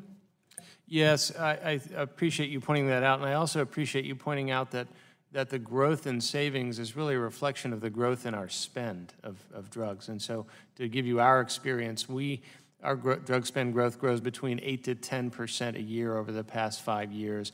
oncologics, new therapies, immunotherapies, and in some cases, just unexplained drug inflation that we can't explain. We had 7 very common drugs, the price of which went up 312%, with volume going up 12%. And one of those drugs is commonly found on a crash cart, a cart that we use to resuscitate patients. So the drug spend growth is what leads the savings growth for us, and that's a big part of it. And there's an important qualifier. If someone just tuned into this hearing, they'd say, wow, what's happening here? But HRSA and the parameters that the Congress has put into law over time says these covered entities are a real subset of providers across the country. Can you explain that a little further? What is the covered entity gateway to qualify for 340B? If I understand the question, we qualify by virtue of being a DSH hospital. Our percentage DSH is about 19%. Which means DSH hospital for someone that's tuning in. Disproportionate share of our patients come from an underserved and have a social security disability eligibility. You're seeing a disproportionate share of our neighbors back home who don't have health insurance coverage or they're underinsured. Yes. And Ms. Bana, you're kind of in Georgia, you're kind of in the same boat as the state of Florida. Georgia did not expand Medicaid coverage like Florida. Our uninsured rate is about 13%. I think it's about that in Georgia. Is that right? I believe it was 9% most recently. Most recently, 9%. So, these disproportionate share providers and our community health centers are seeing so many folks who just do not have the ability to pay. And what you're able to do with these savings is pretty remarkable. But let me ask you this, Ms. Bana, there are all sorts of, goes back to what Dr. Paulus said, the tsunami of need. Should we be looking at purely charity care provided to uninsured individuals, or the total uncompensated care borne by hospitals, including bad debt and losses on Medicaid? In Florida, we're looking at a governor that wants to slash the reimbursement rates yet again. That's going to make it even more difficult to provide the care that our neighbors need. I agree. Dr. Paulus brought this up earlier. Uncompensated care is measured on the IRS 990, which is the Schedule H is used as a reliable method for quoting the complete view of the uncompensated care that a healthcare entity is providing to its community. In responding today, Northside chose conservatively to respond to only the indigent and charity care that we provide. Simply so you didn't include bad debt? We didn't include bad debt, and we didn't include other elements of uncompensated care, which includes the care that is not covered, that is provided to Medicare and Medicaid beneficiaries. There are entire other populations of care that is provided effectively free to the community. Thank you very much. Gentlelady yields back. Now recognize Mr. Costello of Pennsylvania for 5 minutes for questioning. Thank you, Mr. Chairman. To each witness, the 340P program provides covered entities with discounts on prescription drugs. Does your entity provide all 340B patients with discounted prices on prescription drugs? Starting on this end, I'm assuming, yes, we do. According to the rules HRSA rules around our sliding fee scale, sliding fee is required. A sliding fee program is required for all services that we provide. So in my organization, the price to a patient under 200% of poverty is based on the 340B discount price plus a deeply discounted dispensing fee. Does your entity provide uninsured or self-pay 340B patients with discounted prices on prescription drugs? Yes. Mr. Gifford. Yes, we do. We operate under a comparable sliding fee scale that FQHCs do. Yes to both those questions? Yes. Dr. Paulus? Yes, we don't always know who's 340B eligible at the time of service, but we provide, as I said, free care up to 200% of the federal poverty guidelines, and we have the medication assistance program that provides free or discounted drugs to all of those patients. Okay. Mr. Rowland? Yes, our pharmacy assistance program applies to any patient, whether uninsured, underinsured. If they can't afford their co-insurance and their co-payments, we use our pharmacy assistance and charity care policies to help cover them. Yes to both questions? Yes. Ms. Bana? Yes to both questions. We are, if you qualify for indigent or charity care, then we're looking for opportunities to provide that. Okay, back to Ms. Veer. Does your organization use patient assistance programs offered by biopharmaceutical companies or other entities to help lower the cost of prescription medicines for patients? Yes, we do. What percentage of your patients have received free medicine from a patient assistance program that is offered by a biopharmaceutical company or other entity? I don't have that exact percentage at my fingertips. Do you have that, though? The answer to that, in terms of the percentage? I could obtain that, but I don't have it in my Mis- documents. Mr. Gifford? Yes, we use financial pharmacy assistance programs, and I could obtain the percentage of patients that utilize them for you also. Dr. Paulus? We do from time to time use that. I do not know what the percentage is. I could try to find out. Mr. Rowland? Yes, we do use those programs. I don't have that percentage here, and we also use foundations and other not-for-profit support. Ms. Bana? We do have an oncology patient assistance program. 49 million of care was identified specifically to oncology patients. That is completely separate from charity and indigent care. So needs beyond, say, means tested. 31 million of that was represented free drugs that were supplied by vendors. So it's some of the full-time equivalent, the people that I mentioned that we've hired, work to contact vendors directly and identify programs to supply drugs free to these patients. Okay, so another line of inquiry here. I served on the hospital board for a little while, also served as a county commissioner. The best thing was flexible funding. When you had a funding stream that you were able to sort of figure out where to fill in the gaps, that didn't have a lot of reporting requirements, that wasn't subject to an audit that sort of froze where or when you could use the money, that was always preferable to a funding stream that had attachments to it that required an audit. And I think the concern here, everybody supports 340B, okay? Everybody, I look at all of you, you're in it for the right reasons. You want to do good, you're helping people, totally on board.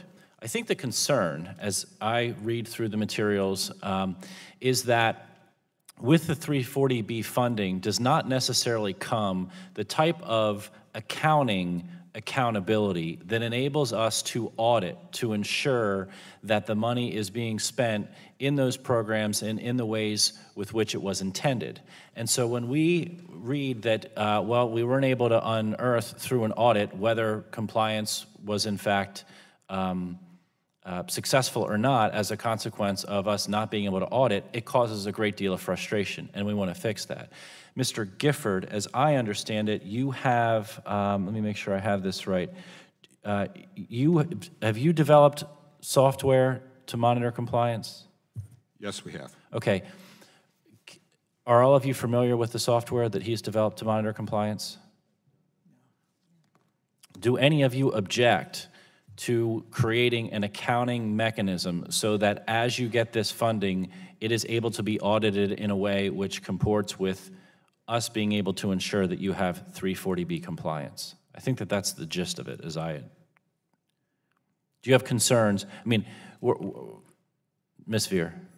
Yes, I was just going to say, I do think, at least I can only speak from the perspective of a HRSA grantee, but from that perspective, we are, one of our grant conditions is that we're required to use all program income, including what is generated outside of the grant, for the purposes of advancing our HRSA scope of projects. So we do have a reporting mechanism for accountability, and in terms of our pharmacy, from the compliance standpoint, we audit daily to ensure that the program is being used specifically for 340B patients. Yeah, I would add, it sounds like that there may be two issues. There's the compliance with meeting the requirements, and I think the software program, I'm not sure which one you're referring to there, but we use one as well to assure that we only avail ourselves of a discount for the appropriate patients, and that's an important part of the program. Anything that would curtail the flexibility, as you said, of our ability to invest in that entire patient would be a challenge, I think. So we would look at a policy proposal, but the flexibility remains the most important thing, as you pointed out. Go back. Thank you, Mr. Chairman. Thank the gentleman. Gentleman yields back. Now recognize Ms. Schikowsky. Oh, Ms. Clark has just walked in. Are you ready to go, Ms. Clark? I am. All right, then Ms. Clark of New York. Thank you very much, Mr. Chairman, and I thank our ranking member DeGette. I thank our expert panelists for their testimony here today. I understand that a lot of the questions my colleagues have about this program relate to whether providers are using their 340B benefit to stretch scarce federal resources as far as possible to help low-income patients. As I understand the purpose of the 340B program, Congress intended to provide a financial benefit to qualifying providers who treat high volumes of low-income, Medicaid, uninsured, and underinsured patients so they are able to provide services to these populations. I hear frequently from hospitals in my district about how they are able to provide services to low-income patients in my district because of the 340B program. For example, NYU Langone Health has invested 340B funds in several areas in my district, in particular at the Family Health Center and 4 school-based health centers.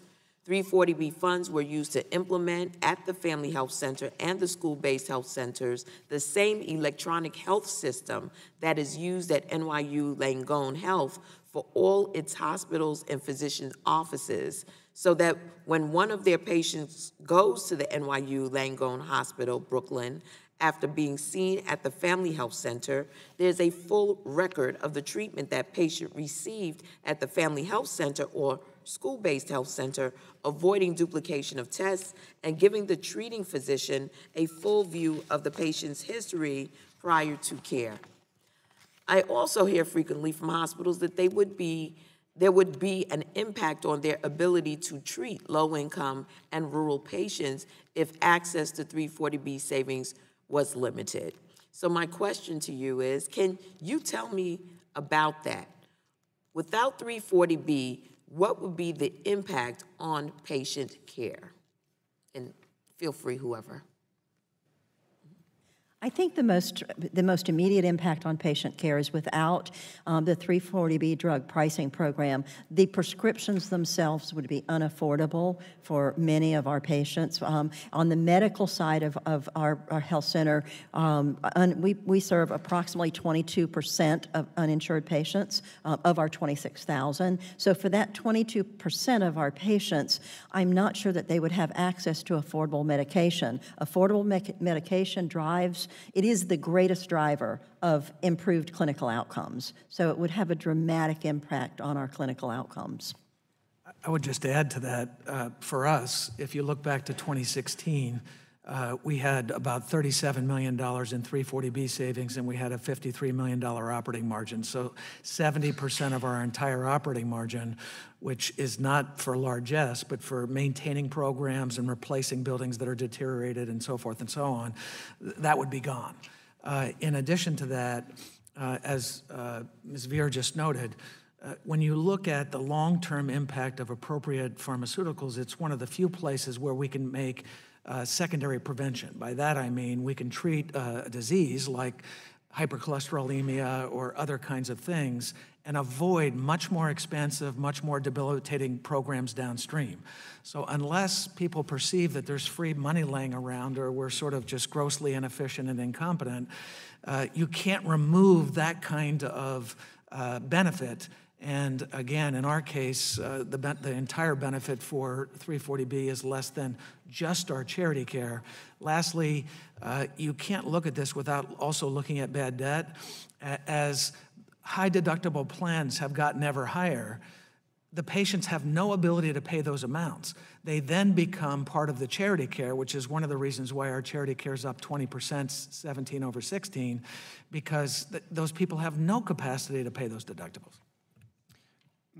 Thank you for the question, and I think an example, I'll build on that sickle cell disease program I mentioned earlier. One of the things that Dr. Landskron and her team do is actually reach out to patients to make sure, because high and low temperature exposure can actually bring on a sickle cell crisis, they work hard to make sure that they in fact have appropriate air conditioning option or heating option so that they can avoid having a crisis in the first place.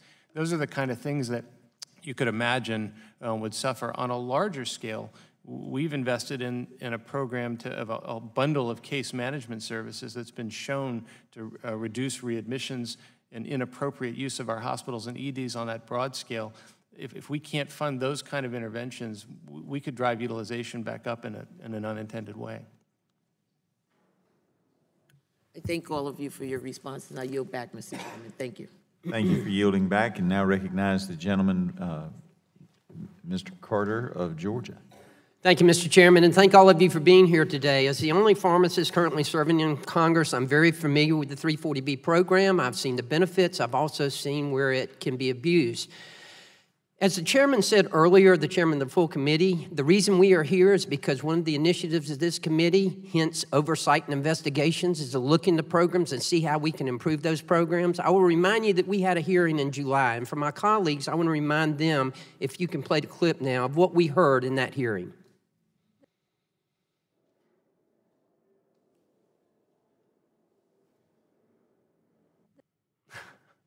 Oh.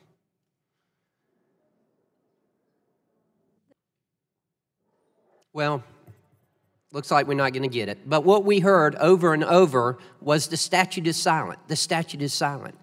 It was an irresponsibility of members of Congress that we did not specify exactly what we heard. You got it now? The 340B statute is silent. So the statute is silent. Correct. The statute is silent. So the statute is silent. So the statute is silent. The statute is silent because the statute is silent. The statute is silent. The statute is silent. The statute is silent. The statute is silent. That's what we heard. That's why we're here today. That's why we need your help, because it's irresponsible of us. That's our responsibility in Congress. You know, I take offense, and I am resentful of my colleagues on the other side of the dais to insinuate that we have somehow said we wanted to cut out this program. I have never heard anyone say we wanted to cut out this program. But we have a responsibility as members of Congress to make sure this program's running correctly and that it's not being abused. I want to ask some very quick questions here. Ms. Bana, I'm very familiar with Northside Hospital, and I've worked with in the state legislature. You enjoy a great reputation in the state of Georgia. I'm sure it's hard-earned. I'm sure it's well-deserved.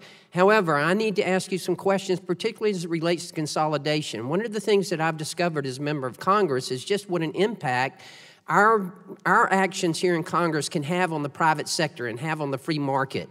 Have you, in recent years, since you've started this program, has there been an increase in the number of clinics that Northside Hospital has acquired, specifically oncology clinics? I think that we, as a hospital system, are being encouraged to expand our clinically integrated outpatient care model, yes. That's not what I asked, and you're under oath, okay, Ms. Bana? Have you increased the number of oncology clinics that you have bought since the 340B program has come into effect? Well, in our case, we did acquire oncology clinics in 2011 and 12, yes.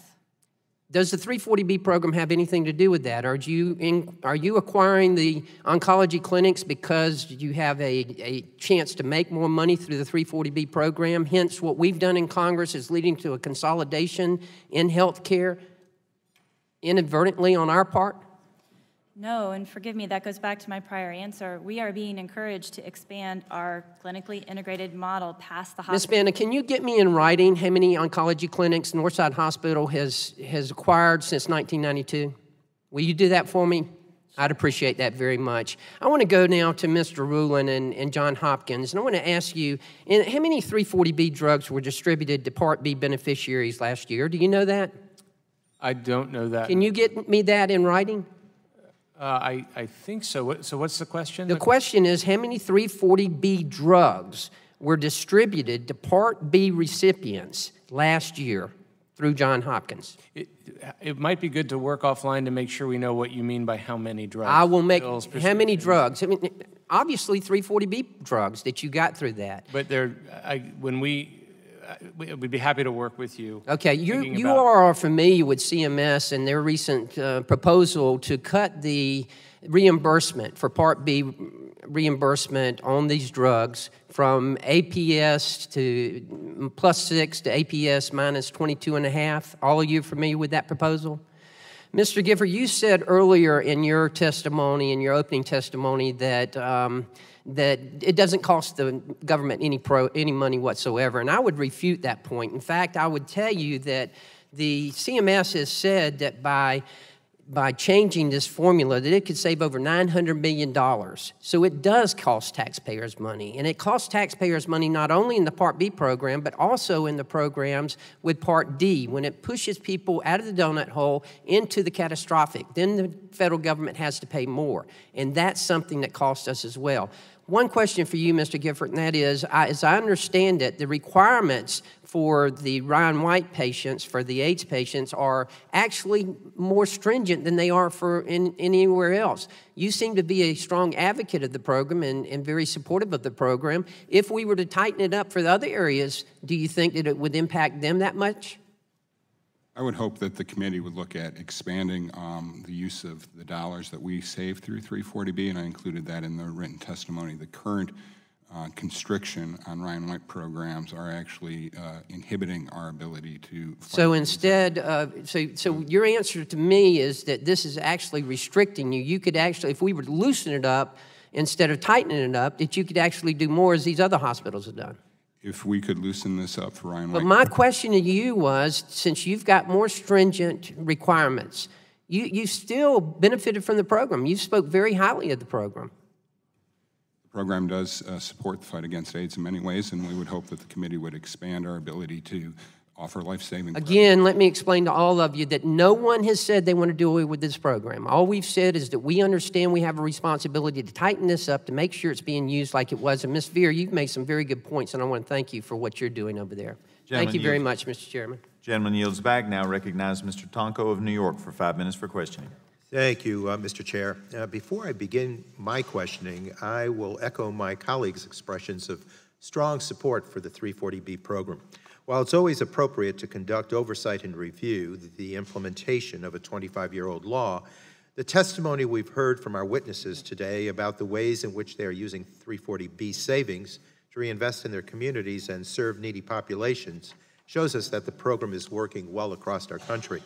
In my district, the 340B program is also paying dividends, benefiting community health centers, Ryan White clinics, and safety net hospitals.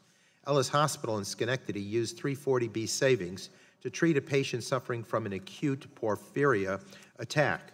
As you know, porphyria is a very rare disease that causes cycles of extreme abdominal pain, vomiting, high blood pressure, increased heart rate, and anxiety.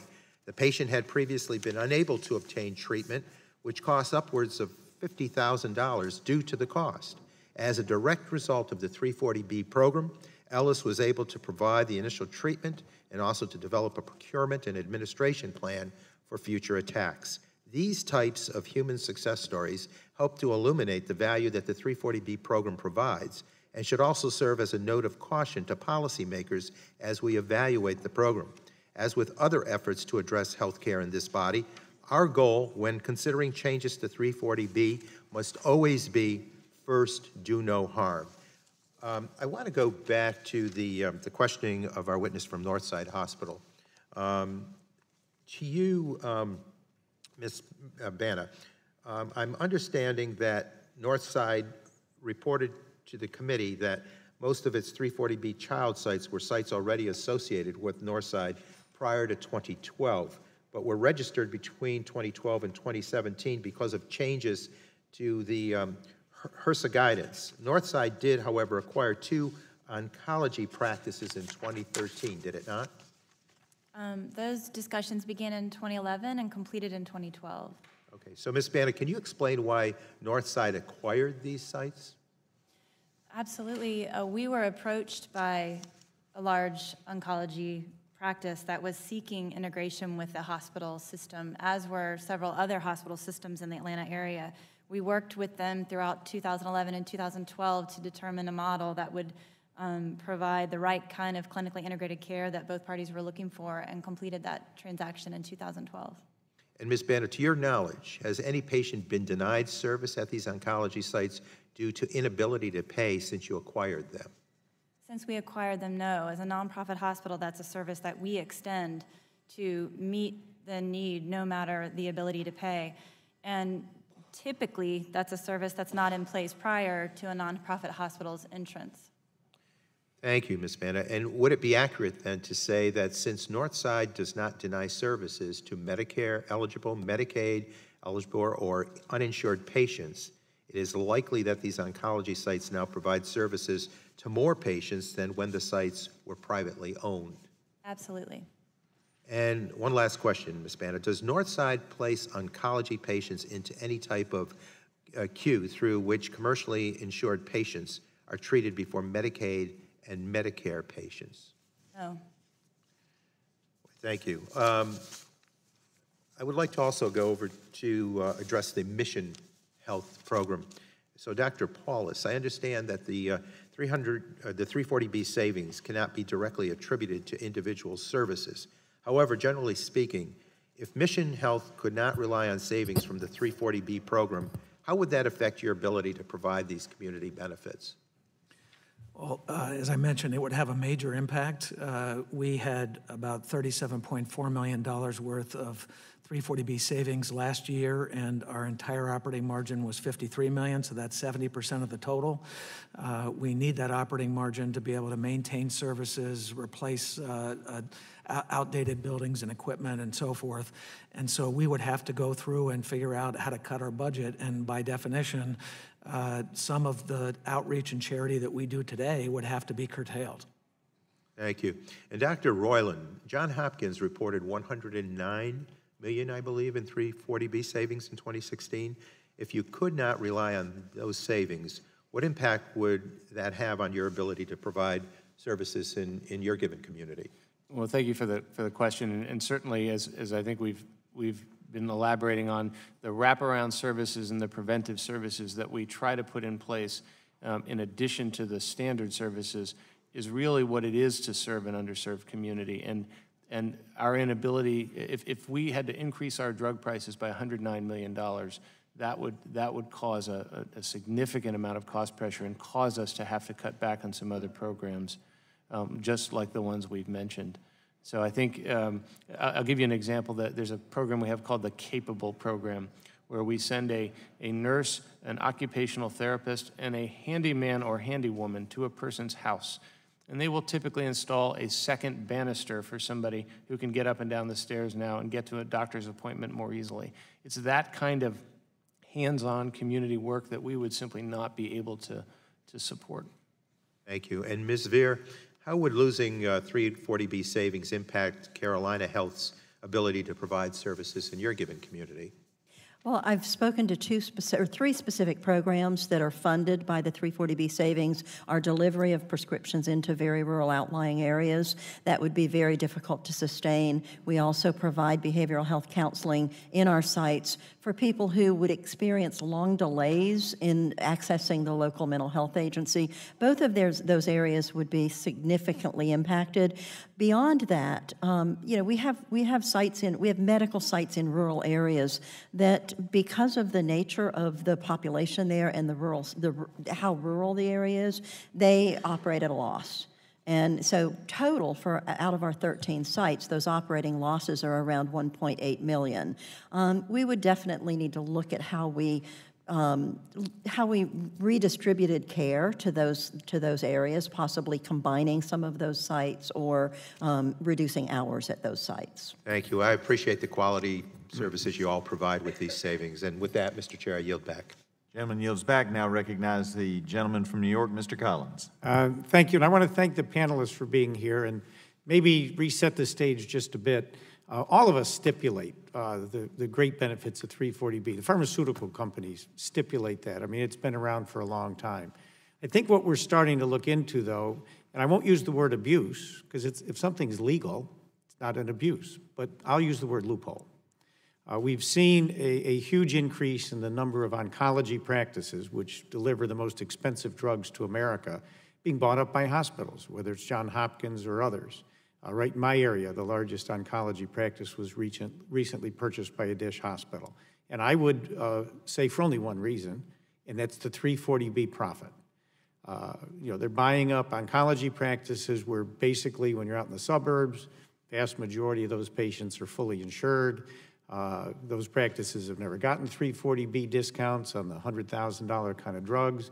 The minute a DSH hospital acquires that practice, all of a sudden these 25 to 50% discounts flow to the bottom line of the hospital, plain and simple. It's a business decision, can't blame you for it. It's legal, but I call that a loophole, and here's why. If I look at the requirements to be a DSH hospital, you have to have a certain percent of Medicare and Medicaid patients, inpatients, not outpatients. It's defined and calculated by inpatient stays in the hospital. But yet when you get to a clinic in the suburbs, those are outpatient. So these DSH hospitals, which qualify based on inpatient hospital stays, are able to acquire outpatient oncology practices without that impacting that calculation. That is a loophole. Number two, the whole idea that what you call a child site, is one of these oncology, practices. Nothing changes. The patients go to the many cases, like a shopping center, they park there, they see their same doctors, except the doctors now work for the hospital. And the monies that the discount paid by the pharmaceutical company now goes to the bottom line of the hospital. We have no idea what it's going for. You tell us you're using it for outpatient work. The Ryan White clinics, they tell us exactly where they go. The hospitals tell us that's too much administrative overhead to tell us, but trust us, we're providing more services. Maybe you are. And if you are, you should be held accountable for it. Because here's the bottom line. I know this isn't government money, and this is the problem. It's the discount the pharmaceutical companies are giving, and people go, woe are the big pharmaceutical companies. They make too much money, yada, yada, yada. But let's face it, that's where the new discoveries are coming from that's improving healthcare in the United States. And here's my worry. The business model used to be, let's call it a 25, 30% discount over a certain number of groups, including your hospitals, but you didn't own these oncology practices. And I would put forth, you're buying them for only one reason. That's the bottom line of the discounts. At some point, the prices for these pharmaceuticals are going to go up for everyone. Pharmaceutical companies says, I used to have to discount, I don't know, half my drugs. Now I'm discounting 90% of my drugs. Guess what? The list price goes up. There is no free lunch. And that's my problem. It's not that we don't understand the importance of 340B. It's that the definition of a DSH hospital doesn't even take into account the outpatient work in these clinics. These are people that were fully reimbursed.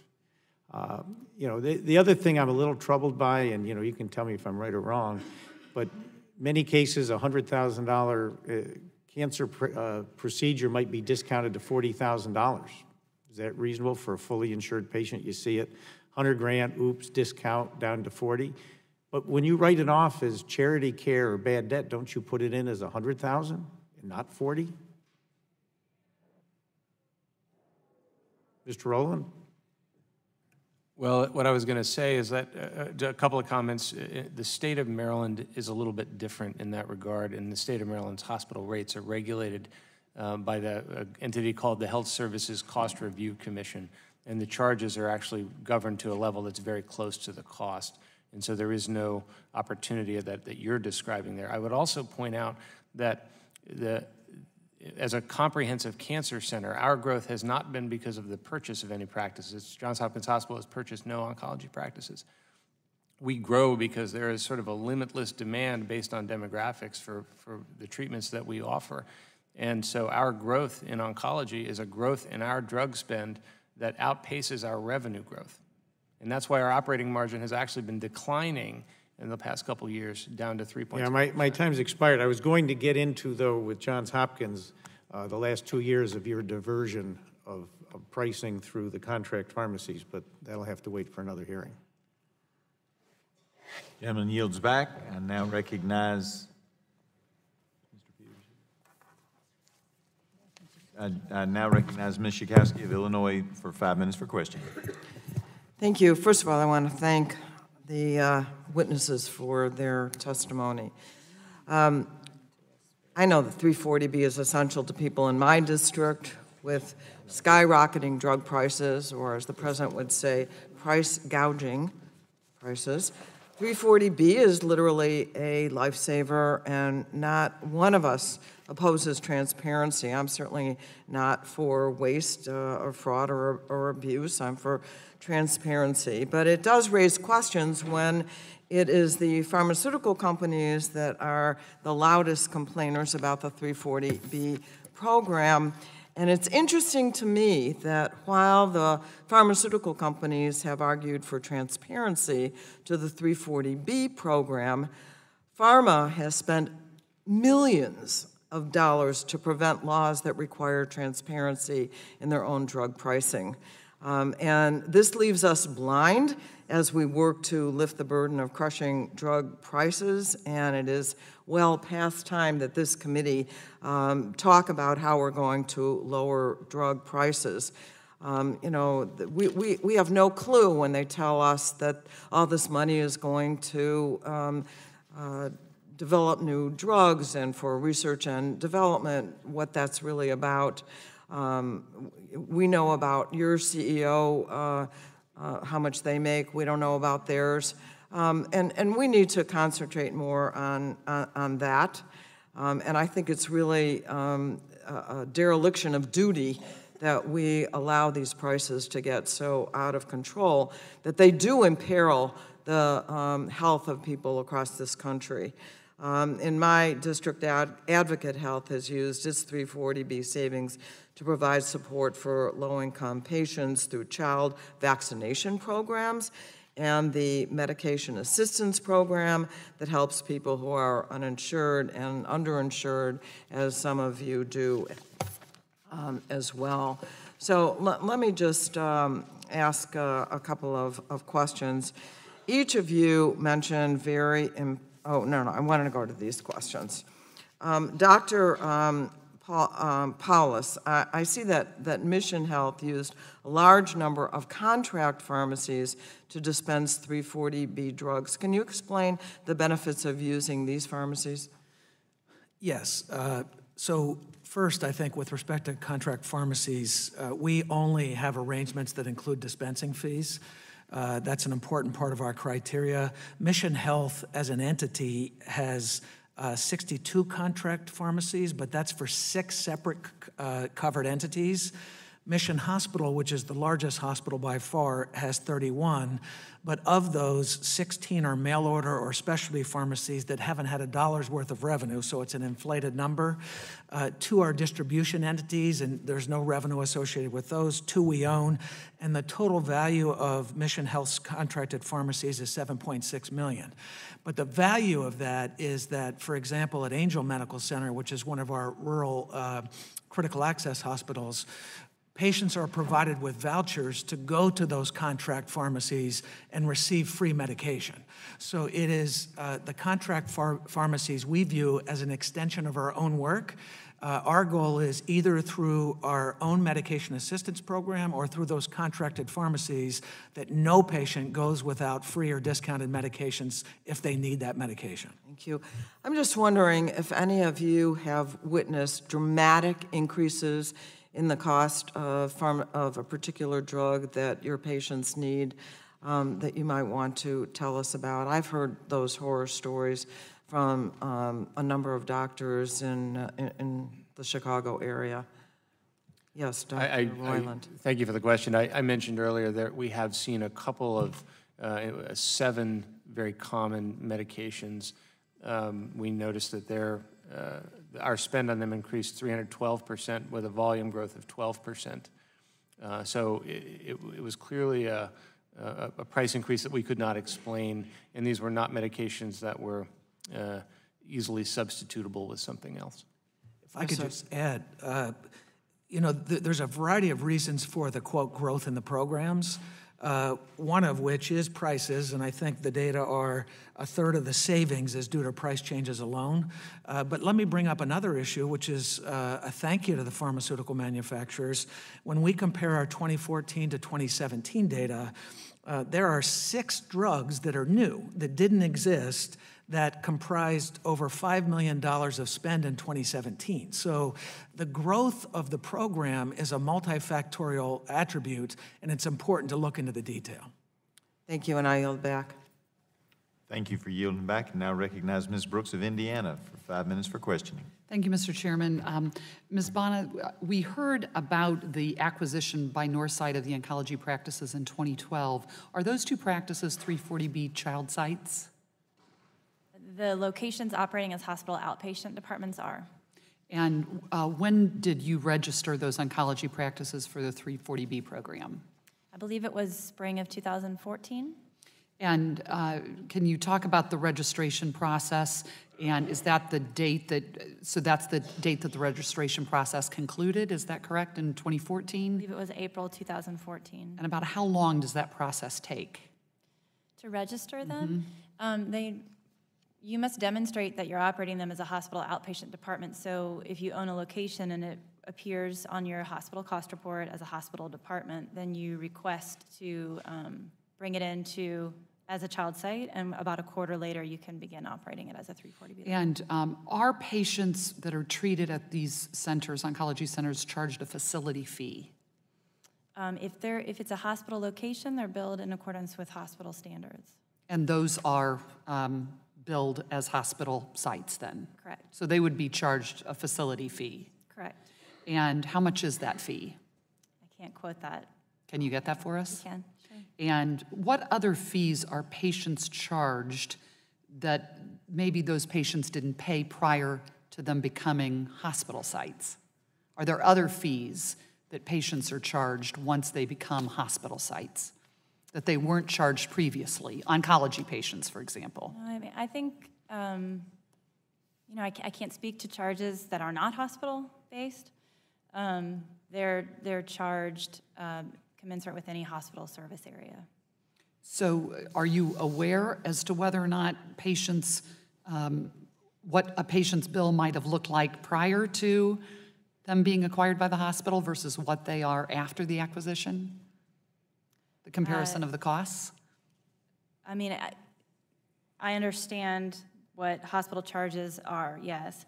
I think it's important, though, to state that charges are not directly related, really, to what people pay. People pay based on what kind of insurance coverage they have or don't have. And so when, on the hospital fees, and whether there are any other fees, are they all included in the one bill, or might there be an additional separate bill to the patient? Patients may receive bills for non-hospital services, yes. I want to ask each of the panelists, what is the DISH percentage of your entities? And is that for the parent entity or the DISH percentage compared to the child sites? And just start with you, Ms. Bana. What's your DISH percentage for your parent entity, and how does that compare to your child sites?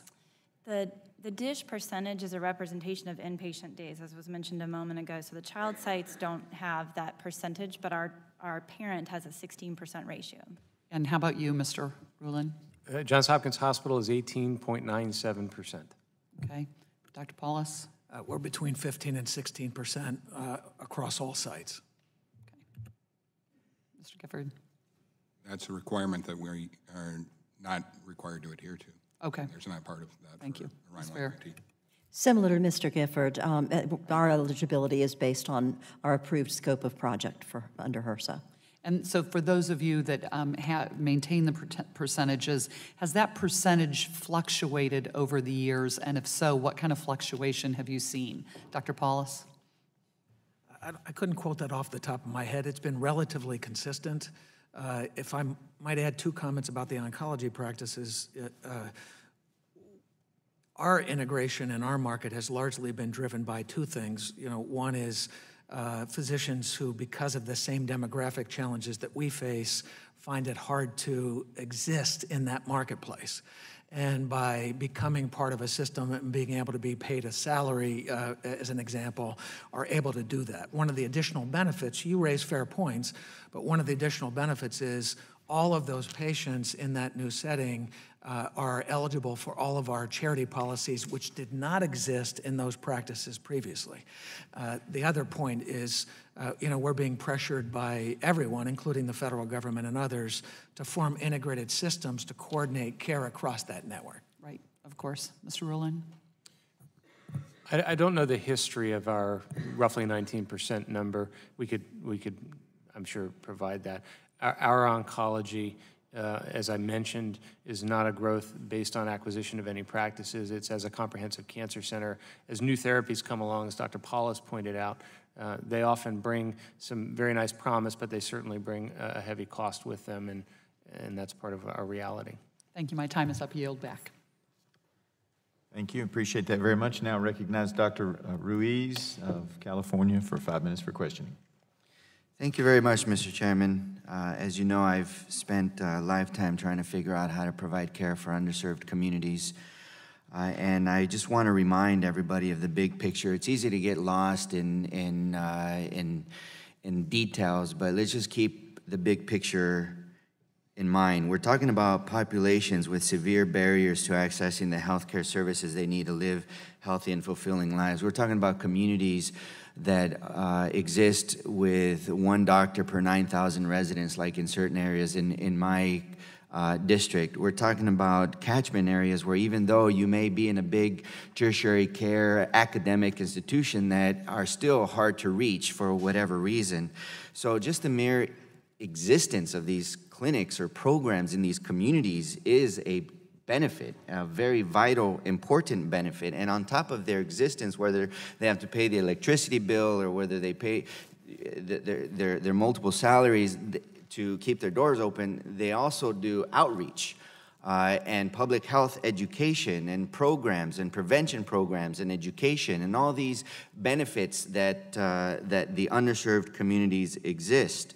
There's a community clinic, Desert Age Project in my district. You might be familiar with them, Mr. Gifford, who do amazing work.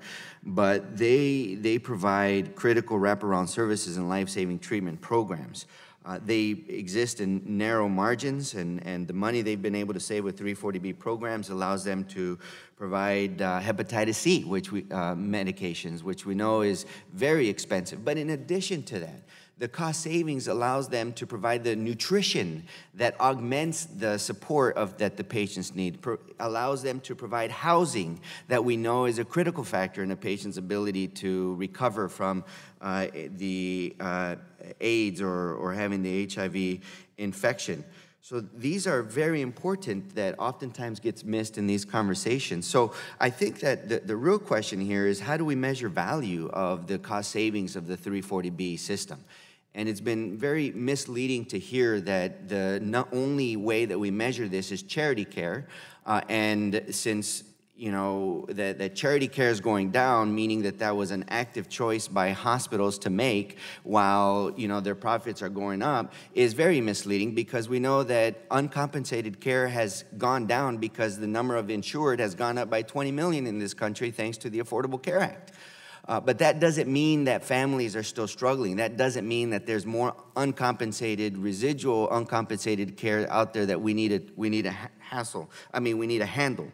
So the fact that clinics and hospitals are expanding to more communities is a good thing.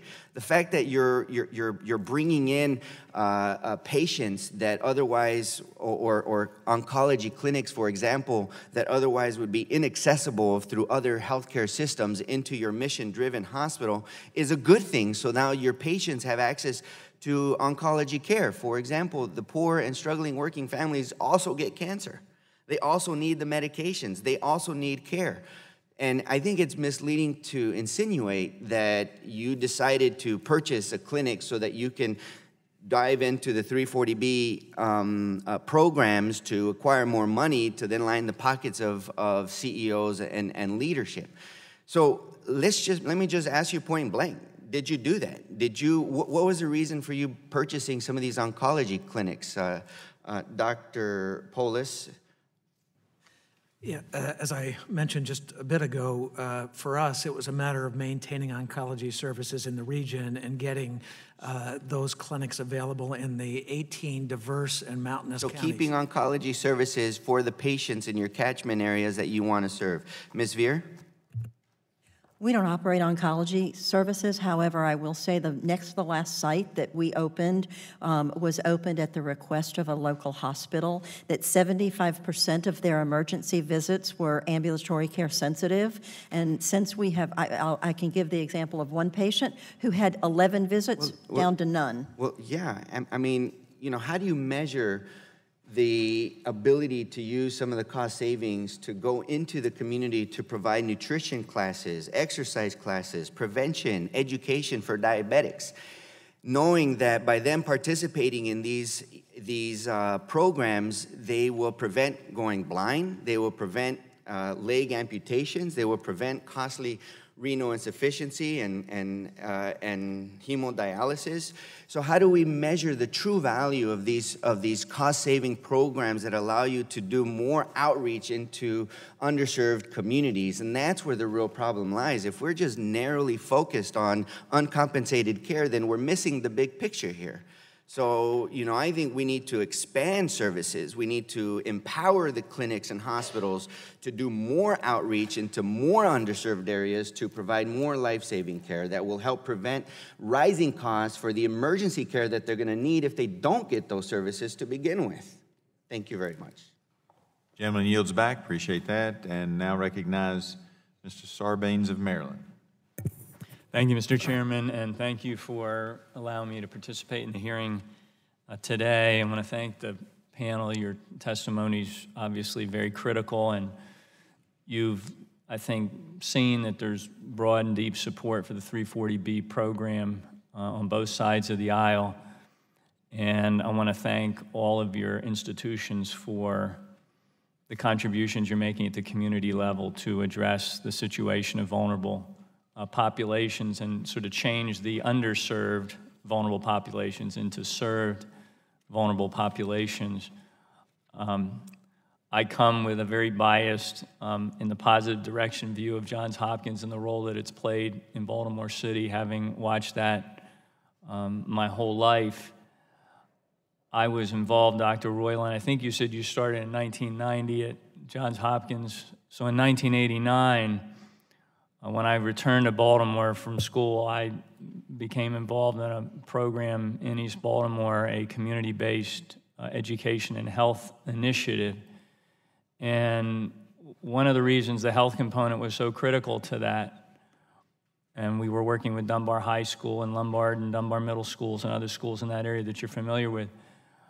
One of the reasons the health piece was so critical is the impact on the education of children in that community from asthma, from lead paint poisoning was significant. And we didn't think we could bring a kind of holistic response to the needs of those children without having the health piece right in the center of it. Hopkins has always stood up and was a full partner in that effort. So I'm going to ask you to maybe go over again and in a little more detail some of the services that the 340B program savings have allowed Hopkins to provide in the community. Why don't you start by talking about what you've been able to do to address the issues of asthma and lead paint poisoning. I know you have the Johns Hopkins Children's Center. There's been a lot of innovation there. If you could speak to that, I appreciate it. Great. Thank you for joining us, and thank you for the question, Mr. Sarbanes. The presence in the schools is something that is, as you've pointed out, very important. I was talking with Dr. Connor the other day, one of our pediatricians who works in one of the schools in Baltimore, and about 1,500 elementary and middle school kids in the school, and she estimates that 30% of them may have asthma. And so the steady presence there is immediate diagnostics, sometimes nebulizer treatments right there on the spot to treat them rather than sending them to an emergency department. She thinks in the first year she prevented 75 emergency visits just with that program alone. And so that's an example of the kind of thing that we're very proud of, and you're right, pairing the health with the education. She thinks we prevented 167 absences from school as a result of asthmatic complications. So a very strong contribution. The other school I'll mention is, you are familiar, but others may not be. with the development work to the immediate north of our campus, a very troubled area that has been rebuilt. The Henderson Hopkins School is something that we helped establish as a part of that redevelopment initiative. And it's been an extraordinary success so far. If you were to see that area back in 1989, when you referred to and look at it today, it's a startlingly better story. Let me ask you to speak as well. I've got about a minute left, but obviously every community across the country and certainly every congressional district is experiencing this opioid crisis.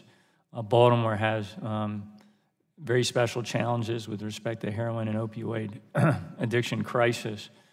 And maybe you could speak on behalf of hospitals across the country who benefit from the 340B program in terms of their ability to respond to that crisis in those communities, which is absolutely critical right now. And I'm happy to respond, and others may want to contribute, but we are absolutely seeing an increase in opioid dependence. It's an estimate of about 45,000 residents of Baltimore have a dependence. And in an emergency department, as Dr. Ruiz knows, patients will present often having overdosed, and we'll be reversing that with naloxone and trying to bring them back. And as more powerful substances are available on the streets, we're doing more and more of that. The aftercare, the recovery and management of addiction, I mentioned earlier some of the wraparound services we provide so that not only can we treat the patient with standard therapies, but provide them with supportive housing on the outside so they don't go back quite to that same neighborhood. It's that kind of thing that I suspect all of us do at some level. Appreciate your testimony. I thank all of you for what you're doing in your various communities. I yield back. Thanks. I thank the gentleman for yielding back, and if y'all can bear with us a few more minutes, I have a couple of additional questions. I'm going to recognize myself for an additional 5 minutes, and Ms. DeGette may wish to, but she's going to play that by ear. So I'm going to feed off of what Mr. Sarbanes was just asking about, and this committee has important bipartisan work underway to see how we can leverage federal resources and authorities to better combat the opioid crisis. As part of our work, it's important to understand how all federal programs intersect and what their interest is with the crisis that has left virtually no American family or community untouched.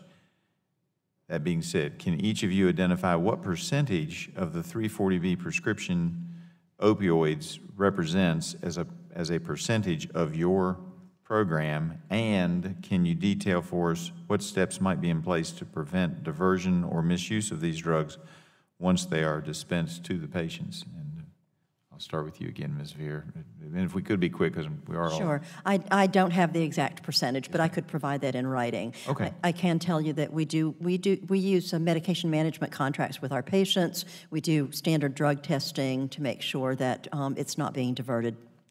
I appreciate it. Mr. Gifford. I also can provide the data on the percentage of prescriptions. We do provide medication management therapy, and we do a lot of counseling with our patients and clients about it. But on this issue of opioid and fighting the opioid epidemic, this is one of the problems with the Ryan White constricting language. We cannot use 340B savings to provide Narcan to somebody to save them from an overdose and a clear death. And that's one of the examples that I would hope this committee would look to expanding our ability to fight both the HIV epidemic and the opioid epidemic. It's a federal regulation that's inhibiting our ability to fight the opioid epidemic. That's interesting information. I asked Ms. DeGette, and she didn't know that either. I was not aware of that, so thank you for bringing that to our attention. Dr. Paulus? I don't know the exact numbers. I know it's less than 1% of our revenue. What we've done is we've done academic detailing for each of our practices to re-educate them about the prescription evidence-based best practices for opioids. We've supported providing free Narcan for our community. And on any given day, we have between 37 and 60 behavioral health patients being boarded in our emergency department that are uncompensated, that relate to the tragedy that's occurring. If I could ask one other thing like that, we also provide support to a free clinic that provides medication assistance and education, but free clinics don't qualify for 340B either. So that's a parallel. Appreciate that. I also don't know our precise percentage, but we certainly have plenty of programs in place to prevent diversion. And if you all could just get us that information as some others have offered, that'd be great. Agreed, and I would argue or articulate for us the opioid epidemic is striking all patient populations. In our case, you see it affecting the extension of behavioral health services dramatically, and certainly our babies. I mentioned we have a really high population of special care babies in our nursery. The opioid epidemic has increased their length of stay. Many of those babies are Medicaid babies. That is part of what contributes to our DISH percentage. And another subject that we'll probably have to touch on another day, because in my area, the Bristol, Virginia, Tennessee, think of the Geico Gecko, newspaper ran a series of articles on the problems that we're having in our region with those infants born with the already addicted. As a follow-up to my first round of questions, I want to discuss again how each of you calculate your savings. Ms. Veer and Mr. Gifford, I believe I understand the answers you gave. I understand Mission and Johns Hopkins' use of the GPO price to calculate their savings, which you get by comparing wholesale manufacturer price. You get that GPO from them. But following up on Northside, it appears from what I've been able to read and discern that you all have chosen not to use the GPO price, or you use some other mechanism. Can you explain it to me and then explain why? We are actually comparing to GPO price. We're comparing the average unit paid on drugs in 340B oncology clinics to those paid in non-340B clinics where GPO is applicable. So it's effectively 340B pricing to GPO pricing. But you all are taking an average. I think what everybody else is doing is they're saying we're buying drug A, and drug A costs $10, and under 340B we save that $10. And you all are doing an average across the board. Is that correct? That is correct. What we do is monitor the program's effect in totality. Each individual drug, there are some that see bigger savings than others on a per unit, but the units that you purchase move day by day depending on the patients that appear and the drug sizing and such that are sold. Just curious why you all think that's a better method. Right. Oh, so I guess we consider it to be less noisy. We're monitoring the total program impact across the board. My additional 5 minutes is up. Ms. DeGette, I'm happy to yield to you. Did you have any additional questions? All right. Oh, okay. Apparently, Dr. Burgess is attempting to come down. Do we know how close he is? We don't. Okay. Let me get to some of my follow-up materials here that I have to do. I do appreciate all of you all being here today. If Dr. Burgess walks in, I will yield some time to him, but I do appreciate you all being here today. I know it takes a lot of time both to get here, to get back, and to spend your time answering questions of a lot of different folks with slightly different opinions. Okay. In conclusion, having thanked you all, I do remind the members that they have 10 business days to submit questions for the record, and then I would ask all the witnesses to agree to respond promptly to the questions that members ask. With that being said, any additional evidence? Okay. That being said, this committee is adjourned. Thank you, Mr. Chairman.